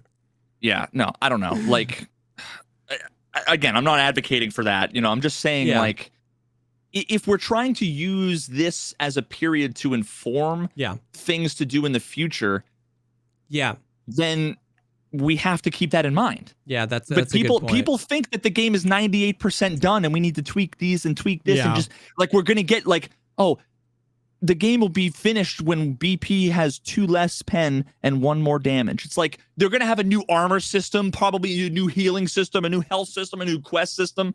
Yeah. Us talking about the like too many level 4 armors in the early wipe when there's no wipes and a new armor system. This is all literally, we're fighting and we're debating over something that's relevant for the next 2 weeks, and it's no longer relevant after that because everything will be different. Relatively, yeah. No, I mean, I definitely think, listen, and Tarkov nihilist. And yeah, and that's the thing is like that doesn't mean I'll continue to debate these things and talk about them and have fun, but there is definitely an aspect of truth to what you're saying. Like, yeah, sometimes it's like we don't have to go too deep when we know these systems are changing. I don't know. I just wanted to hope that the feedback and the criticisms that we give them now, they keep in mind for the future, right? Like with the new quests, like Nikita's like, oh, don't worry, we're going to be doing totally new quests. Yeah. It's like, but are they going to be like the Mad Libs we have now? Or are they going to be something completely different that we've never seen before? Yeah. Well, if they're going to be something completely different than we've never seen before, then the 4 years of us giving them feedback on their quest system, is that relevant? Yeah. We've been testing a chicken dish for 5 years, and then all of a sudden Nikita busts out a fish dish. Oh, but it was always going to be steak, and it was like, wait. Yeah. Oh man. But it just depends. It's not like because if the chicken dish is still in the game, then it would be valuable to some extent. If all these side quests are still in the game, then it's like, please change. And if they learned too much salt ruins the chicken dish, well, then they know a little bit more about how much salt to put on the fish dish or the steak dish. But I get what you're saying. But in order to do that, you need to understand the nuance of the problems, and they've consistently shown that they don't understand the nuance of the problems. You know? Oh man, I mean, like people are gonna yell at me for complaining, but they'll be thanking someone else when the game is the best game it can be, because of someone else's idea that they agreed with me in the last year of me yelling for 3 years when everyone told me I was wrong. Yeah. So there you go. You're welcome. You're welcome, future. No. Just like Steam Audio and binaural. So I just wanted to go on that little complete diatribe there just to say, once again, whether you agree with my opinion or not, which is totally fine if you don't, these changes don't completely invalidate any reason to play this game. And if you want something other than what Nikita and the team want out of this game, that doesn't make you wrong. It just means you might not like some of the future changes, and maybe Arena will be great. So now we can move on to what the most dramatic part of this whole thing has been, which is like what changes have been done to the ammo. So, and some of this could have been changed. I just went through some tweets and stuff like that to try and get it. And there might have been additional things that I missed, but we can rip through it. M80, M62, 45 AP were moved to Peacekeeper 4 from Peacekeeper 3. M61, M995, PS12B, 762 BP, and the Shrimp, the 9x21 BT, were all removed from the traders completely. 55A1 was removed from Skier, but still is purchasable at Peacekeeper. Impact grenades were removed from the traders. PS12B, M80, and 9x21 BT are banned from the Flea. And then they added new crafts. These ammos were previously uncraftable. Now you can craft SS190, M80, 300 Blackout AP, and 9x21 BT. They also went back and changed the times of how long it takes to craft some of the other ammos. So for instance, 762 BP, last wipe I crafted probably close to 10,000 rounds of 762 BP. It took about 8 hours to craft 120 rounds, and now takes like 14 or 15 hours to craft 120 rounds. So ammo changes. What do you think? There's lots of opinions, obviously. I think conceptually, good idea. Yeah. It's completely and utterly irrelevant right now. I only died at 855 to the face one tap. Yeah. So the irony is that the first day after they made this change was the one and only time I died to 762 BP. Like 2 minutes after I monologued about how I haven't seen the round. So it's, then you died to 762 BP. But then after that, look through the fucking VOD today. Yeah. It's just been me spawn in with my UN stuff on shoreline, run for a little bit. My screen fades to black. I don't hear a gunshot, and it's a single shot from an EOD account from to the face with LPS or 855 or 45 FMJ. That's all stuff I died to. Yeah. 855 has been the one, and it's actually a totally viable, totally decent ammo. I've used more 556 in the first 2 weeks of this wipe than any other wipe previously. Yeah. Now a lot of that is because PS 762 was removed from level 1, but I mean overall, I think it's good. I think it's one of those things that is good in principle. Right now, it's completely irrelevant, and it could be massive mid to late wipe. It could be irrelevant mid to late wipe. It all depends on the quantity available. If you can farm rogues and get 300-400 rounds of it every raid if you want, if you're one of those, well, then it's completely irrelevant. Yeah, you're right. So we'll see. And that's why, I completely agree with that. Completely agree with that assessment. Where it's, once again, it seems like we're headed in a good direction. There's so many ammos and so many armors. It's hard to like firm say this is going to fix all the issues. I definitely would put my stamp on. I think this is heading in the right direction. It doesn't mean that there will be no meta ammo this wipe. Absolutely not. That's not what anyone has ever really said.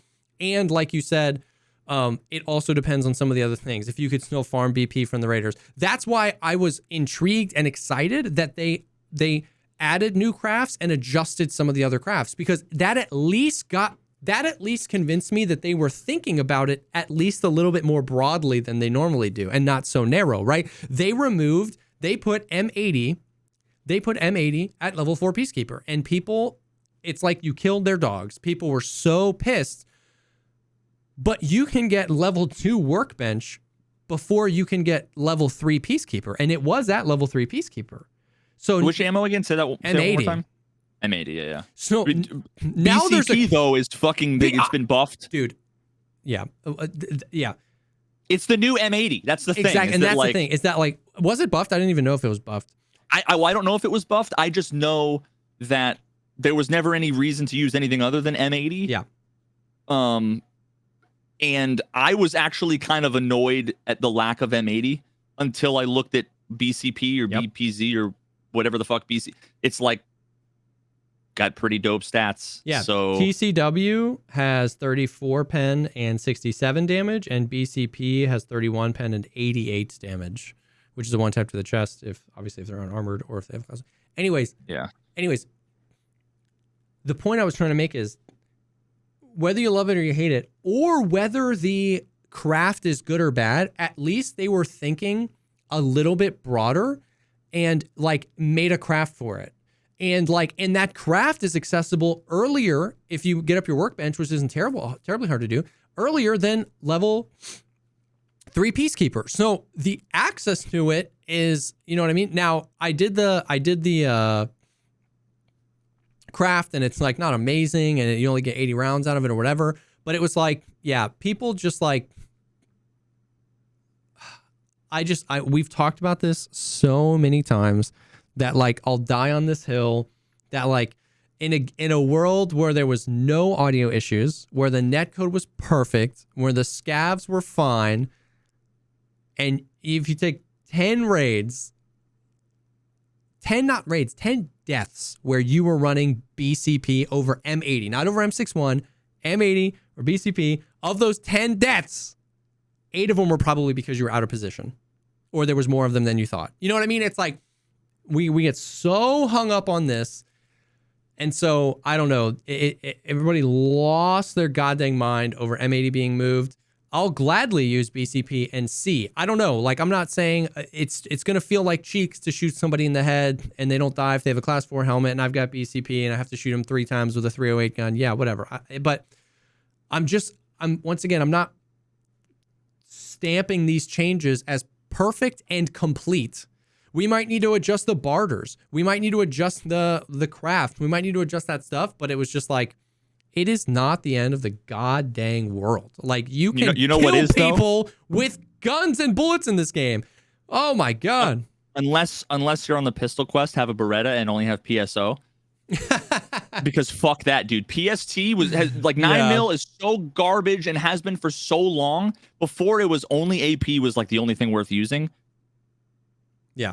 Like PST wasn't worth, and then they make it so that you can't get fucking PST forever. I've got so many clips of me. I've got one clip where I bounced 8 bullets off of a level 3 helmet.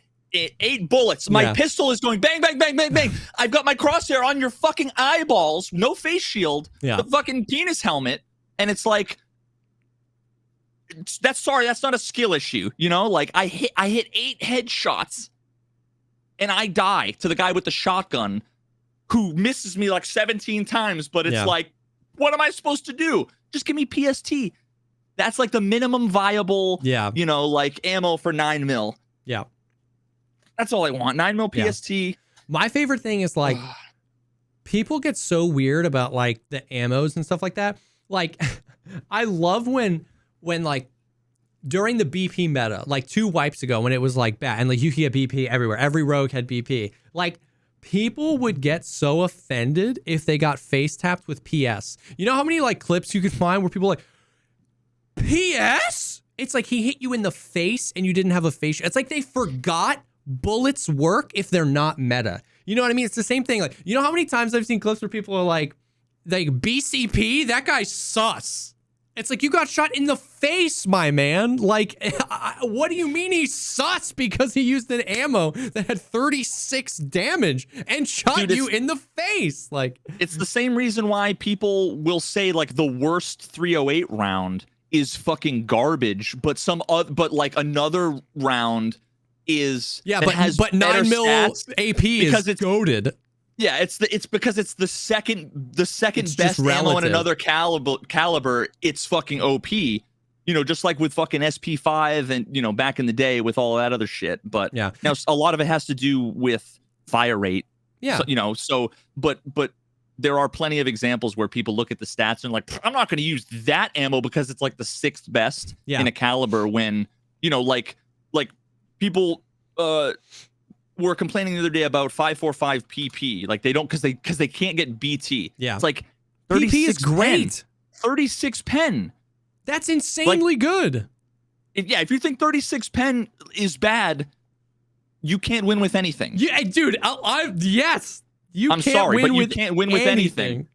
But you can't say the same with like 5 pen. You know what I mean? Yes. Because I don't want to aim for the legs. Don't untrain everything I've ever been fucking trained to do in my life. You should not be rewarded for being an idiot and aiming for the legs and being forced to do that. Like, just give me a minimum 27 pen is like mid to high 20s. As long as you're in that range, I'm fucking happy with it. Yeah. Yep.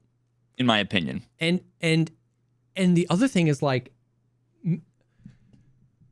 once again, I get the thought of like, okay, well, it's going to feel bad to use like a 308 rifle or a sniper and shoot somebody in the head and they bounce, you know what I mean? And it bounces in the ammo. And it's like, but like, unless you're the guy with the helmet that bounced the ammo. But 3 weeks before the wipe, if I asked anybody, said, do you think helmets are worth it? The like overwhelming answer is no. And it's like, so you want helmets to be worth it, but you don't want to shoot somebody in the head and have their helmet absorb it. That doesn't work. You know what I mean? Like either every shot to the head works or the helmets are going to work sometimes. And like, once again, how much of that though is that kill was the one in 300 raids that you had the chance to get the shooter born in heaven kill. If it's not that, if it's just a kill, it's less bad than another thing that is like, if I've been sitting trying to snipe and been waiting to try to get like a kill for a quest, then it feels like the game stole it from me. Yeah. But if it's just a random fight, it doesn't feel so bad. You know what I mean? So again, there's like more nuance to it. And once again, I'm not saying that I'm rubber stamping these changes as perfect forever and complete in their current stages. I'm saying I like the direction it's going. I'm saying that like M61, M995, ammos like that render armor in this game useless. M61 has 64 pen, okay? You don't have armor on. You think you have armor on. If your opponent... How much damage? 70 damage. So, like, you think you have armor on when your opponent is wearing M61, but you don't because it has 64 pen. So, like, these ammos being removed, like, we're so in the weeds. And by we, I don't mean like maybe any one particular individual, even though there probably are some confused individuals. We're so confused as a community about what we want. When we get shot in the head, we want helmets to work. When we get shot in the thorax, we want armor to work. When I shoot somebody, I want them to die in one bullet. And we get so confused about all this stuff. And it's like, if you want the time to kill to be a little bit longer, if you want your armor to feel like it's worth it, if you don't want the chads, the people with 7,000 raids in a ripe running TV rigs and shattered masks because that's the only viable scav defense, well then the armor has to work. And if you don't want everybody wearing armor, but you want the armor that has to work, then that means you can't buy the armor in infinite supply. So while I don't necessarily think these changes... all want it every way. Yeah. While I don't necessarily think these changes are complete or perfect, I'd rather them go this direction. Restricting the ammos, restricting the armors, putting this stuff more found in raid. Now it is going to be more dynamic. You know what else? This could be completely a coincidence, and it could be confirmation bias. What I would say is to make these changes more complete would be put some of these ammos more findable in raid so that I can have maybe 10 rounds of M61 and then I'll go in with my bolty, right? Because I can have 5 in my DVL or my M700. I can keep the other 5 and I can use them and I'm going to get those headshots, right? I'm not full autoing about a 50 rounder foul at scavs, right? I'm thoughtful about it, right? So I was thinking like, okay, that would be sick. I was on Factory. I looted a green weapon container, 38 M62. I was like, ooh, that's pretty sick. The next day, customs, green weapon container, 28 M62. I was like, oh, this is pretty sick. Today I was playing 39 300 blackout AP. I was like, this is kind of sick. So I don't know if they buffed the spawn chances of some of these items in raid, but loot weapon containers and let me know in the comments because... Dude, my first mag of every raid is always the good shit, and it's always just a random scav that I can't hit. I always waste the 995 trying to hit the scav running. The other thing is that people assume, like, that's the other thing. People are like, with M80 off the traders, I'll never be able to snipe with M80 ever again. And that means I'll only ever snipe with bad ammo, and that means I'll never get a one-tap ever again. And it's like, well, that's one way to look at it, or... you look at it through the lens of, once again, decision-making skills. You loot, you spend time in the universe, you spend time in the game, you find cool stuff, and then this stuff has value. 17 rounds of M61 has value. Do I want to top load this into my RFB and just pop, or do I want to wait for this quest and take it to woods with my suppressed DVL because I really want those crispy head taps? You might find some M80. You might craft some M80. It's like people think that it's just gone, deleted from the game. And it's like, I'm not saying the changes are perfect, but I wouldn't mind a little bit more nuance around where to find these things and when I want to use them. People also have it backwards though. If you're, let's poll the chat right now. Let's say you are the most casual, the most newbie, the freshest person ever. I'm going to delete all the 308 ammos from the game except for one, and I'm giving you the choice. BCP or M61. What do you think's best for the new players? If everyone has BCP or everyone has M61?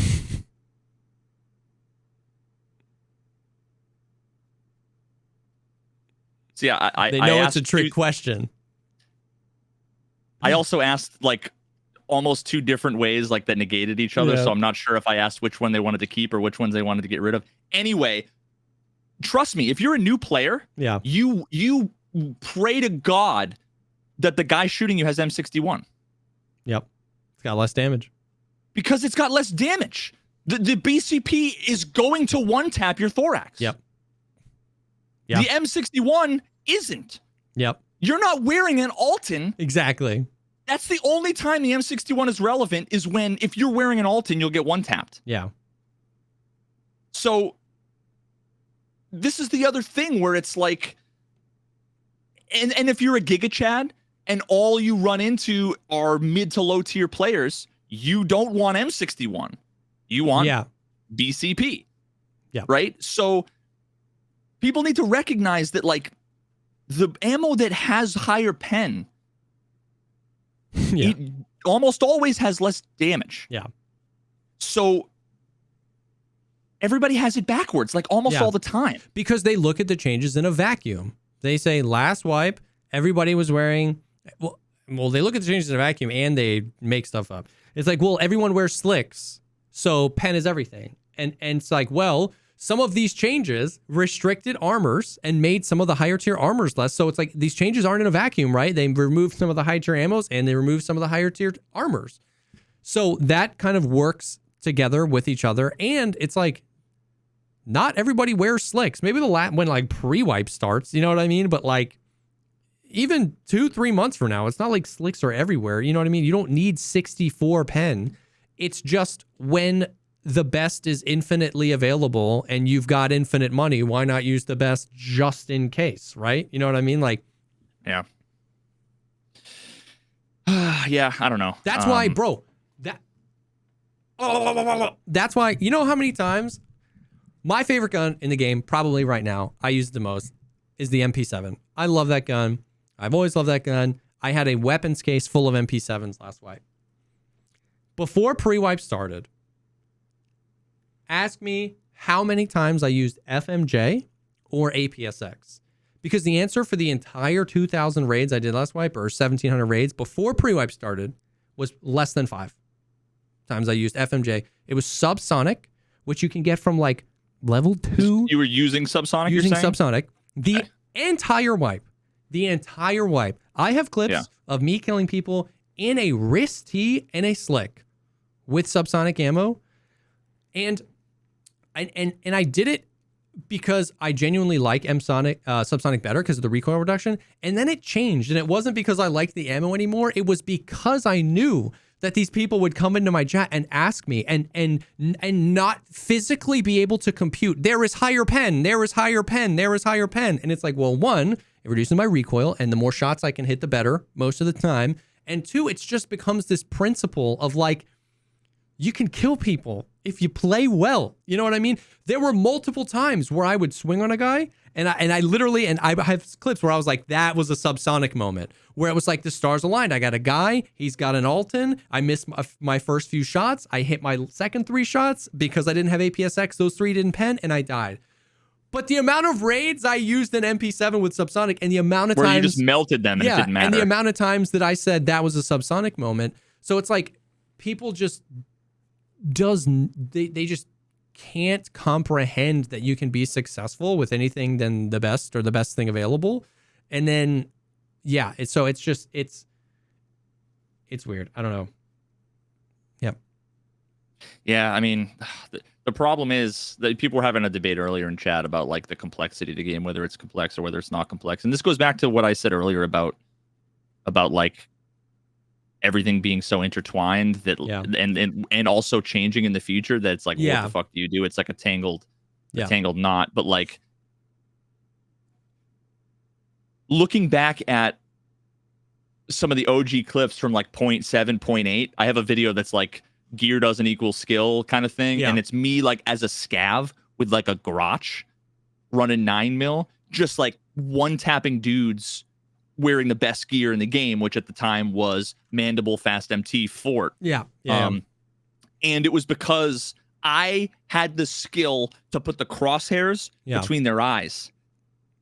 To fucking face hitbox them and to kill them in one shot. So their level 6 armor and, you know, the level 4, whatever, all like none of that mattered but what's intertwined with that was the ability to be able to move naturally, aim naturally, not have a ton of sway, not have this weird, crazy, you know, like there were times where there was a lot of aim punch, but like a lot of it was the movement and your ability to aim. But when you have such weird difficulty aiming and the optics are kind of janky and everything, well, then now the ammo conversation changes because it's much harder to hit those 2 or 3 or 4 shots than it would be with the same ammo if there was no recoil, right? So it's so difficult to have these conversations because everybody's pointing to change this one thing, when really we're looking at a wall. It's a giant panel with a million switches that all change the output. And everybody's only ever pointing to this one knob is the problem. This one knob is the problem because they're looking at everything through a tiny little glass. And some people don't even see how complex all the things are. Some people don't know when you look behind and you see that all of the knobs are wired in together and they're all connected. And then this whole panel of knobs over here isn't connected to anything and you can turn them and nothing happens. And all of that is relevant to making like informed decisions about economy and what's in raid and what's on the traders and how much does it cost and how does it feel to shoot and how much recoil is it and how much noise does it make and how much pen does it have and then how much, it's just so complex that's again where it just gets exhausting to have these conversations because they're all too complicated and nuanced in a lot of ways to really have a good conversation. So a lot of times you can but man, sometimes I just get overwhelmed and tired. I get it. I do. Yeah. When you can see behind the curtain and you see the fucking heap of wires. Yeah. And you see everybody yelling over dial number 17 and you're like, yeah. That makes sense. That does. It's just like, I just get so frustrated that everything just gets taken in a vacuum. Each individual thing. It's just like, well, this armor's gone. I can't do anything. Oh, M80s, level 4 peacekeeper. I'm basically a water balloon now. I have no killing power. You know what I mean? And it's like, and it goes back to that. It's because the changes we want. Because sometimes we're not even looking at knobs. Sometimes we are facing away from the switchboard and we're just saying, I want the color to be blue. It's purple. Yeah, we're looking at the output. Yeah. And saying I want it different, not even considering. And so then when it goes from, blue to a little bit closer to purple, which is what we wanted, we're like, wait, the blue.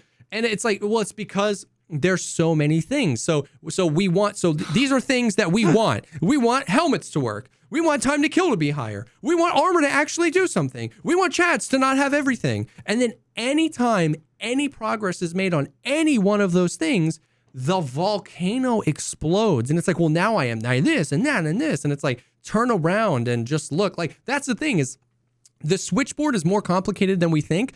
But all you have to do to get an idea is just go to Mechanic and scroll through all the garbage he has. Go to Jaeger and look at how many ammos he sells. It's like, it's not simple. If you want TTK to be longer, we're so convinced because of the, and I admit it's the weird parasocial streamer thing. We streamer has a conversation a million times, so he boils his opinion down to just like one thing because I have to say my opinion a million times. Oh, God, I'm so mad at this 762 BP meta. And then that translates to, whoa, if we want time to kill to be longer, give it a 762 BP. Not fathoming that it's like, well, you can just buy M61 and it would be M61 meta the next wipe. You know what I mean? And that wouldn't affect the change we all want. We all say we want time to kill, but it's this like telephone effect of what we actually want. And then we don't know the changes we want don't affect the changes we want. Don't adjust the outcome we want, but we want these changes and we want this outcome really bad, not knowing that those things aren't even connected. And so it's just this like crazy line of thinking. And so that's why it's like, we've had the other pendulum in Escape from Tarkov. We had a universe where everything was purchasable on the Flea. Found in raid didn't exist. You could have anything you want at any time. And guess what? There were still casuals. There were still chads. There were still poor people in Tarkov. There were still rich people in Tarkov. And I don't care what rose-colored glasses you look back at those times were. We were complaining about Escape from Tarkov. We were complaining that the chads had everything and that I have nothing, even though you found the thing the chads had and you sold it to the chad because you wanted money more than the thing. And so I say again, it was better when chads didn't exist. I say again, I'm not saying these changes are perfect and I'm not saying they're complete, but I, for one, am excited to just push the pendulum the other way a little bit and see what happens when we restrict the access to some things and then we give everyone an equal access to find it in raid. And you're still rewarded for playing more because you're going to find more, but you won't have infinite and unlimited access to them. It's just crazy. Your excited optimism. Is this excited? The naive optimism. It gives me a little bit of hope. I would have given up hope, I think, by now. The cynical, I love it. I love it. Yeah, I don't know. Because I just want to say, oh, well, it's all fucking burn it down, boys. Burn it down, boys. Yeah. So yeah. Dude. Are you playing after this? I am. You trying to maybe do a couple of duos? Let's do it. Oh my God. Okay. So listen, I'm wondering if I think I can probably tell Wedding Brawl pretty quickly. People fucking I don't want to miss Storytime again. Okay, let me just like super briefly rip through these last two things because there's go for it. People want more fucking. I anyways, don't know if this is a bug or not, but I wanna end us on a really negative note. I just really want to drive home that this game sucks. I don't know if this is a bug or not, but have you noticed that there is 0 silent movement in Escape from Tarkov right now? If you throw everything you have on the ground and crouch, you weigh 0 kilograms. Your footsteps are loud. Yeah, it's been like that forever. No, but like louder than it was before. You used to be able to like, however quiet it used to be. Are you wearing headphones though? Whoever's listening is almost always wearing headphones because without headphones, everything is like fucking turned way down, whatever, like broken quiet. But everybody wears that. Basically, I say it to say this. Whatever the decibel meter was, if we were both wearing contacts and I weighed 0 kilograms and was crouch walking as slow as I possibly can, it's just times 10. 3 times louder. Yeah, it sounds like you're not even crouch walking. Like, it's just crazy. And I pray to sweet Lord Nikita, it's a bug, because that would be the most brain dead intentional change of all time. And then secondly, I guess we can go into this like next week, but I have been a little sad that like the Lightkeeper is basically like inaccessible. Have you seen any of that? I give 0 fucks about Lightkeeper because I don't know, just Lighthouse makes me sick to play. Lighthouse, I get 22 frames. But the trader, the in-raid trader, it definitely got me excited. Our first in-raid trader. What does this look like? How do we get to him? All the questions. He is like it is. Veritas, I'm not exaggerating. It is easier to get the Kappa container than get to Lightkeeper. So like this feature that they hyped us up for, that they said was going to come last year, that they pushed. But is he even a trader though right now, or doesn't he just talk to you? I don't freaking know, because nobody's gotten there. Well, so maybe you can't. Like, what do you mean? What I'm saying is that we can't. Did Nikita say the traders in the game go buy stuff from him? Everybody go test, and nobody can figure out how to get there? Or is he just a JPEG at the fucking thing, and they're gonna unlock him in a month? Like, I have no idea. Yeah, but we can't get answers to those questions. This is what I'm saying. Is that like they hyped us up for all this stuff? I mean, they haven't said that they're gonna unlock him in a month. People got to him because of a bug, because the item you need to cross the bridge was accidentally given as a quest fail. The quest bullshit. If you failed that quest, you got the item you needed to cross the bridge. So people got across the bridge not by hacking. They just they didn't know that they weren't supposed to have that thing. And when they talk to him, he says basically it's like a lot of NPCs where it's like in games, it's like, let's do some work together and then we'll talk. And then he gives you like a quest line or something like that people are still trying to do because it's that hard. Because like, did it 7 unlock people. The quest line for people actually, like the people who bugged in? Do they actually have a quest? Or? There are people that have lines of quests from him. I don't know how they got them. I don't know if it was level locked in the game or in like a text file. No, in the game. Like they've completed. Like they're on like part 3. They don't know how many there are, but they're on part 3 of like gotcha. Okay. Quests given by Lightkeeper. So like basically, all I'm saying is that it's super sad because like they hyped us up about it. Like they talked about Lightkeeper supposed to be in the last patch. They talked about him being like they never said that it was going to be a ridiculously hard thing to get. They never said. I mean, the last time we heard about Lightkeeper was in like in August or September, and somebody asked Nikita about it, and he said like, we really want it to be awesome. Like we want like cutscenes. Like we're really taking our time. Like it's going to be really cool. Like it's just like 17 people are going to get access to him this wipe. And there's all these theories about like maybe he's how you escape Tarkov, when maybe he was supposed to be an end game trader. And all I'm saying is that it just seems a little sad that like he was touted as the first in-raid trader. He was touted as it was supposed to be cool. He was supposed to be a big part of Lighthouse. And like as it stands in the game, like 14 people are going to do whatever the quest is. If they are doing that for testing and they move it to earlier, well, then it's still just weird that they didn't tell us. You know what I mean? All I'm saying is that the sentiment feels bad for the people, whether you were excited about Lightkeeper or not, they were people excited about it. And it just feels a little bad that he's so hard to get to. Yeah, I don't know if I'm like a fucking alien or whatever. Maybe it's just because I was so disconnected, but like this just seems like everything else. It would be like being depressed that like you don't like Streets because it doesn't have all of the things from like the expansions and all of those other things. Like it seems like to me, if it's impossible to get to, then they haven't done it yet.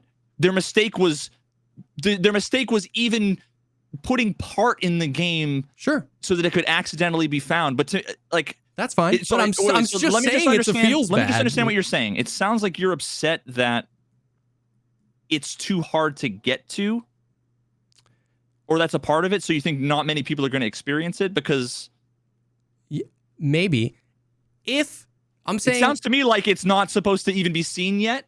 So yeah, it's going to be maybe like at some point they're going to release him and it's going to be all the things you wanted. I'm saying, but like it's not released yet. I'm saying that like I can't fathom an explanation that feels good. If they're just not done with him yet, then why did they put him in the game? Because like, well, why did they put Lighthouse the map in the game if you couldn't get to the lighthouse before then? At all the same. That is not at all the same. No, I think it is because they've been introducing things in pieces. I'm just trying. I'm not trying to give you a hard time. I'm genuinely confused. What your analogy to me sounds like they put Streets of Tarkov in the game. You click it and you click go, and then you end up back in your stash. Like that's the comparison to me. It's like, then why did you put Streets on the menu and let me click through it? Like that's where, and put in the patch notes that Streets of Tarkov is here. You know what I mean? Like there's a difference between. Well, no. Imagine if there was a bug where 2 years ago the Streets button was unlocked and then people clicked on it, and when they got there, it was a broken, empty like void map. Yeah. And then people are like, "This is what we got for Streets." Like, it sounds like he's not supposed to, like, people aren't supposed to have experienced what they've experienced so far. That's the bug. So nobody would be disappointed, but maybe I'm missing something. You aren't supposed to get there, so you wouldn't have seen him, so you wouldn't be disappointed that he does nothing because he's not done yet. Yeah, I'm very confused at sure, that's a reality, but I'm just saying, like, there are quests in the game that are for him. There are cutscenes in the game that are for him. There are items that you can get that are for him. And there's always been things in the game. When people bugged, dude. All right, okay. I honestly don't even want to continue. I'm very intrigued. I guess I just don't understand what you don't understand. It's no matter how you slice it, it feels bad. Like just saying that like they've done crappy stuff in the past, so don't be sad about this crappy thing feels a little weird. You know what I mean? That's not what I'm saying. That's not what I'm saying. Okay, it feels like it's what you're saying. No, I'm saying that they have always implemented things partially. Yeah. Okay. So like did they say, "Hey guys, we released Lightkeeper. Go check it out"? No. Well, so I think that it makes sense to me if they did that. Yeah. Then your reaction would be exactly what I would have too. Yeah. But instead, a bunch of people did like the speed run, backflip through the wall invisibly to get to the zone you're not supposed to get to, and are mad it's unfinished. I'm genuinely not trying to be obtuse. I'm not trying to be like a dick. No, yeah. I feel like nobody has gotten there legit. Nobody knows how to get there legit. So to me, it's not supposed to be something you should get to. Yeah. So being upset that it's hard to get to, just doesn't make sense. Okay. Am I crazy? No. So people are saying we got there legit. Maybe I'm confused. Yeah. I'm trying to understand. I honestly don't know exactly either. I know there was a bug, and I know that item got fixed.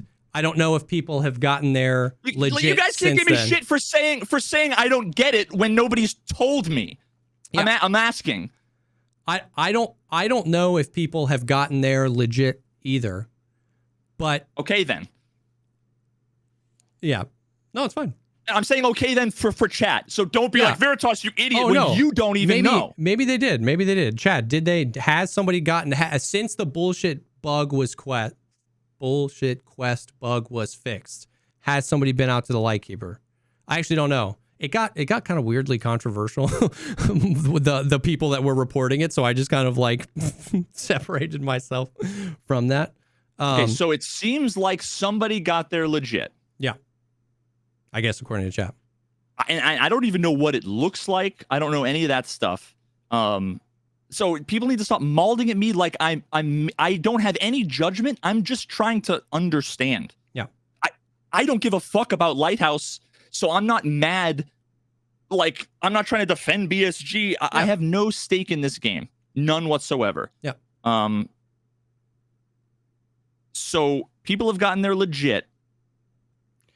And we're expecting that because he's in the game, that he would be like fully implemented. You should be able to see the cutscenes, buy and sell from him, and have quests at all. Like if he's in the game and the game pushes you to him, you should be able to get there. So here's a good example. Wait, when you say the game pushes you, what do you mean? But via the quests. Once you get to a certain level, you get a quest, and that quest is like an introduction to like there's a quest line. So the game, if you had infinite time and you followed the game, you'd eventually the game would get you there because you would at certain level you get a quest. So that's what I'm saying is even if you walk up to him and he's just like Skyrim NPC and he's like, hey brother, and then never has a quest for you, I think it would be reasonable to assume that while he was incomplete, that would be how you found him.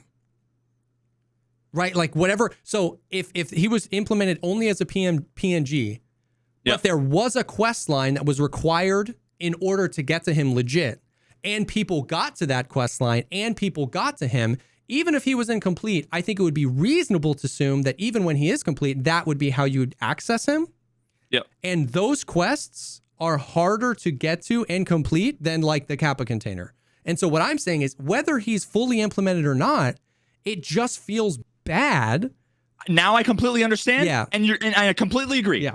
See, that was the point. Like, I don't know if I might have missed maybe last week or earlier today or whatever, because literally nobody in chat has told me any of this stuff. Yeah. So I might have missed when you were talking about it's really hard to get to him. I thought you meant literally walking to him because you get sniped because you don't have the item, which the last time we talked about it, all I knew was that you weren't supposed to be able to do it. People had kind of gotten across. Yeah. So so you're saying that there's a quest line in the game that is really hard to get to now. You can get to it normally, and it says go to the Lightkeeper. And it does eventually give you like the item that was bugged as a quest reward. Like we kind of got the sneak peek with the accidental backflip glitch through the wall because they didn't have to backflip glitch through the wall. They were just playing the game and were like given the item. Okay, so the bug... And so we know how to get across. It's to follow a quest line and get this item. I don't know if people have completed that quest line legit and got the item. Chat says they have. But once we figured out that there was an item you need, and once we figured out that there were quest lines that got you there, the level and experience required to even get the quest line is so absurd that it made me sad because it's just like ridiculous. And so now we're back at the beginning. Now that we're like on the same page. And now I completely agree. That's fucking stupid. Yeah. Because basically the only argument I've heard in defense of like, well, and that actually might be in the way they wanted to do it, is like one day when it's open world and there are no wipes, that will be end game content. And let's assume that's true. Why was it a priority? Why have they been working on them for? Like, why was it a priority to get in patch 0.13? Yeah. That's my question, because it feels bad that we've heard about this in-game trader for 2 years. The entirety of 2022, he was supposed to be in next patch the entire year. He was supposed to be in 12.12, then the intermediate patch, then he was supposed to be in the 12.5 wipe, and then they literally said in the patch notes of the summer wipe, we added the Lighthouse expansion, but in a few months with an in-game event, we're going to close it down and Lightkeeper's going to be there. And then he wasn't there the whole wipe. So they tease us with that. So my question is, if his intention is to be an endgame item that 17 people are going to access, why was he such a priority? So that's the feels bad for me, is that like, yes, I definitely assumed and inferred some things from what they said.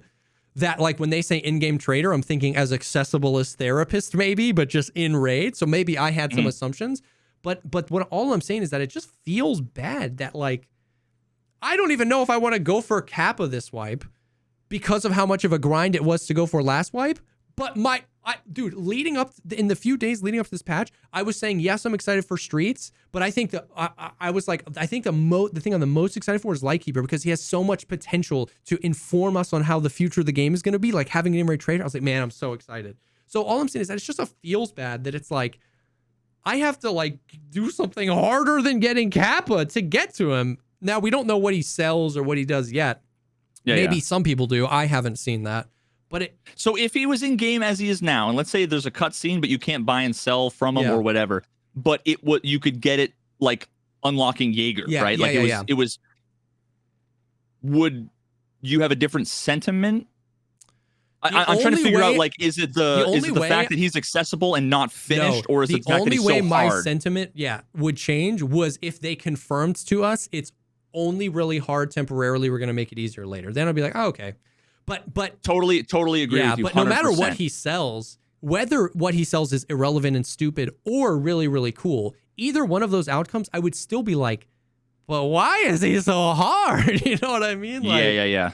No, agreed. And that was originally like my disconnect was I only ever heard about people getting there through bugged methods that shouldn't have been there. Like his why is it that there, hard? but he wasn't implemented in the game. Yeah. I was like, well, you shouldn't like. Like if you could glitch onto Streets through customs, it's like, don't be mad that Streets isn't there when you glitch through it. You know what I mean? Unless they say we have Streets in the game and the only way to get there was a glitching out, right? So, yeah, exactly. Yeah, I know I'll still somehow get crucified, I'm sure, in the comments for like trying to be obtuse. I think there was just confusion over what my foundational knowledge of this whole thing was. Yeah. And so ultimately it's fucking lame. It's just there. It's just like it feels bad. So like the things I was the most excited for was to get questions answered. And somebody in chat typed this earlier and it made me mad. They were like, 2 weeks in and we don't know everything. Oh, so dramatic. It's not about time. It's about there are people who are level 57 and don't have access to them. So it's not that they got 57 in 2 weeks. It's how long does it take you to get 57? Were you excited about Lightkeeper? Well, sucks to suck. Yeah. You know what I mean? People complain about the Kappa and that's a single item. Yeah. This is like an entire portion of the fucking game. Exactly. So I don't want to have access to him 2 weeks in. I'm okay if it's not 2 weeks in. But as a person that plays this game as a full-time job, I won't be level 57 until July. Maybe not July, maybe May. So that's all I'm saying is that, like, I don't care that it's 2 weeks in and we don't know everything. Last week I was praising the fact that we still didn't know everything. I love the mystery. But that's what I'm saying. I would rather there be no Lightkeeper quests in the game at all. And the level 57s are wondering, how the hell do you get to Lightkeeper? And then a month in, everybody over level 30 gets a quest. Oh, shoot. And then a tweet comes out from Nikita that's like a coded thing, and then all of a sudden, and then everybody over level 30 gets a 10-part quest, and you have to be level. Man, it's going to take you a while. Like that. It's not about time. It's not about Jesse doesn't know everything, so I can't make a YouTube video about it. It's that, like, we unfortunately seem to have a through line, and that through line just feels gross. I'd rather no through line and them surprise us than what we have. Now, there's still time. They can change whatever they want. Next wipe Lightkeeper task could be at level 30. They can change whatever they want. All I'm saying, I'm not saying that they suck as devs. I'm not saying anything. All I'm saying is all that I know, which is that it's a feels bad. I could learn more information and completely revert that super hard opinion. But right now, it's just like, what? I don't know. Yeah, agreed. I didn't even know that he was like supposed to have been added to the game. So now that I know that he's like implemented, even if it's half implemented, that he's like half implemented, but in a way that's interactable, similar to Streets. Streets is out. You can play it. There's just parts that are blocked off. Exactly. And then to find out that, to get into Streets, you need 100 billion rubles. Yeah.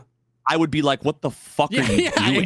Exactly. Like, what the fuck are you doing? Exactly. That's a good okay. And the original disconnect was like, Streets isn't fully done. Yeah. It's like, well, you can still use it. You give know? them So, time. Yeah. But it feels like that's that. It fucking feels brain dead. That's a great analogy. It feels like Streets has an entry card, and that entry card is only level 4 therapist, and it's 10 million rubles. And it's like, sure, some people can get in, and you could make and that's another great analogy, because then some people would go, but one day the game's going to be open world and persistent servers, and one day you'll be able to grind 10 million rubles. Like, that's exactly how I think when people say, well, Lightkeeper might be. It's like, then why did you? But we're not open world, and we're not persistent servers. We wipe. So it's like, why put something in the game? And like, you want us to test it. Exactly. You need more than 3 people to fucking test it. And to your point, the Kappa container, you can put that at level 77 because it's an irrelevant thing. But this was like a pillar of the game, the first in-raid trader. You know what I mean? So I guess that's where I'm at, is it's just like, yeah, sure, maybe one day it should cost 10 million rubles to get access to them. Yeah, cool. But like, the game is probably going to wipe again in 6 months. And maybe they're planning to never wipe again, and they never told us that. I don't know. But it's just like, how, like, you know what I mean? Seven's in the chat if you think you're going to get to level 60 this wipe. You know what I mean? I don't even know if I'm going to get to level 60 this wipe. So, like, I don't know if I'll get to level 16 this way. Yeah. So, all right, I'm already there. I'm already there. So that's, F0, no shot, F. F. 420, lol. LOL. Yep. Omega lol. Yeah. So it's just like, yeah. So we'll see. Once again, I'm not writing off BSG as terrible game developers. I'm saying what we have is a feels bad, and maybe they've got some cool master plan that's gonna come out. But maybe they have some more fucking glass bottles hidden. And that whole thing that was a flop before, maybe that wasn't, maybe they didn't, you know what? Maybe that was partially done too. And they still have to reveal the fucking final part of the QR code in the fucking message from a bottle. Remember the 1.5 trillion rubles Lightkeeper took from us? Maybe he's going to give it all back, and we'll all be rich and be able to afford to buy key cards and access ports to the lighthouse. Yeah. Who knows, bro? Yeah. All right. Wedding Brawl. I want to know. That's all the Tarkov stuff. So this story is one this is like, I'm too young to really remember all of the details, but I've heard the story. I was there very young. Okay. But my dad and my uncles, this is the most epic thing ever. Okay. So my aunt, I believe, it was my aunt, had gotten married, and my dad's sister.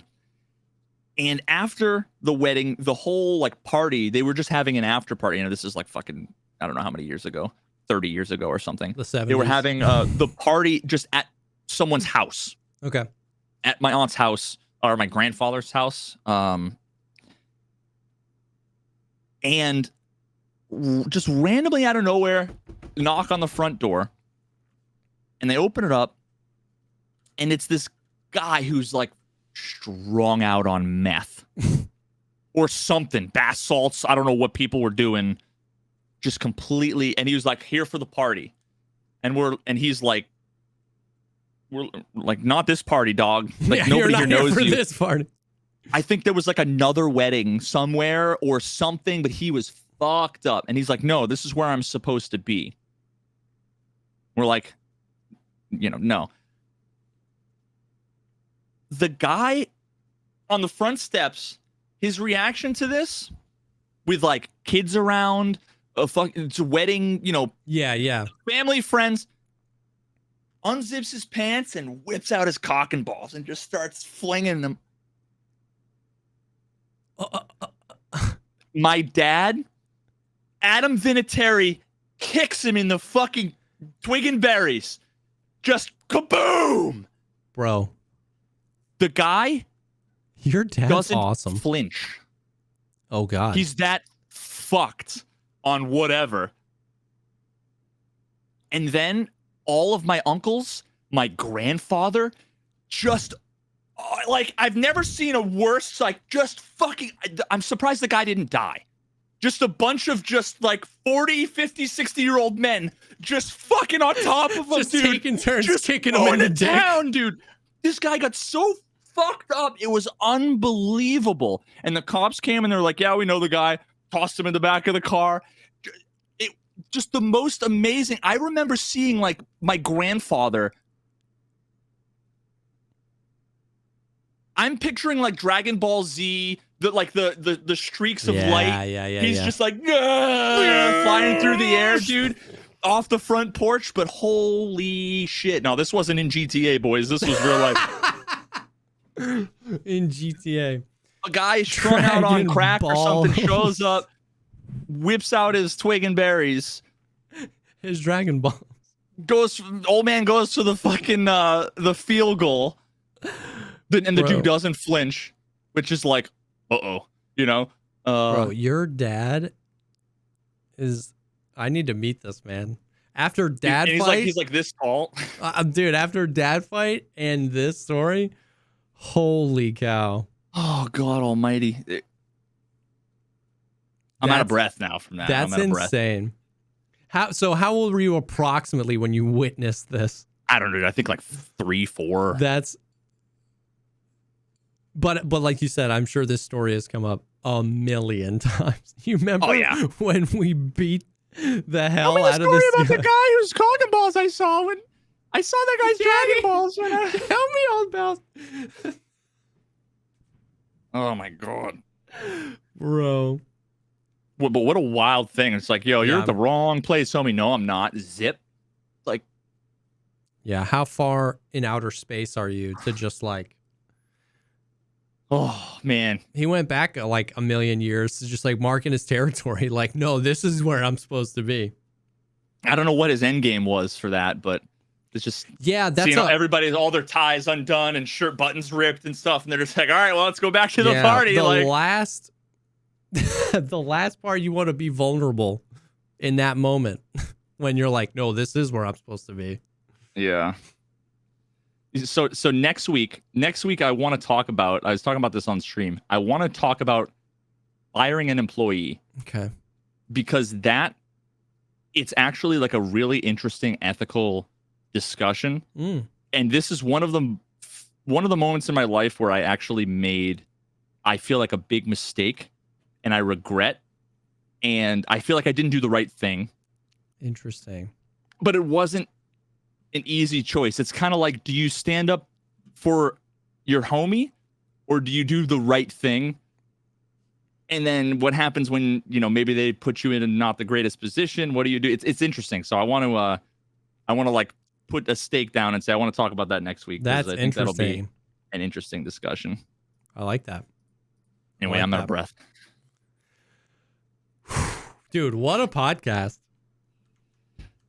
Oh yeah, what a podcast! This was let's go do duos and go to Lightkeeper, dude. Let's do some raids. Well, thank you guys for hanging with us. There was a whole lot of Tarkov shenanigans happening. It'll be really interesting, man. Just need, like you said, A, how these things actually affect as the wipe progresses, but B, if they do any more of these changes. So yeah, I too am out of breath. Banging podcast. Thanks for hanging with us. This will be up. I'm positive. This will be up on Monday, and I am positive that either tomorrow, Saturday, or Sunday, they will drop huge changes, and people will ask why we didn't cover them in the podcast because we recorded on Thursday. They only do changes on Fridays, bro. It's crazy. We gotta remember to say the date. Yeah. Someone mentioned that it would be a good idea to say like the day and the date at the beginning of the episode to give people context. That'll be good. Of course, I forgot to do it this time, but yeah, good. Constructive feedback. Thank you for that. Yep. That is a good idea. Not just eat shit and die. This is the normal feedback. It's the normal. But anyways, this will be posted on Monday, and we'll be back again next week. Thank you so much for hanging with us, and we will definitely see y'all on the next one. Peace.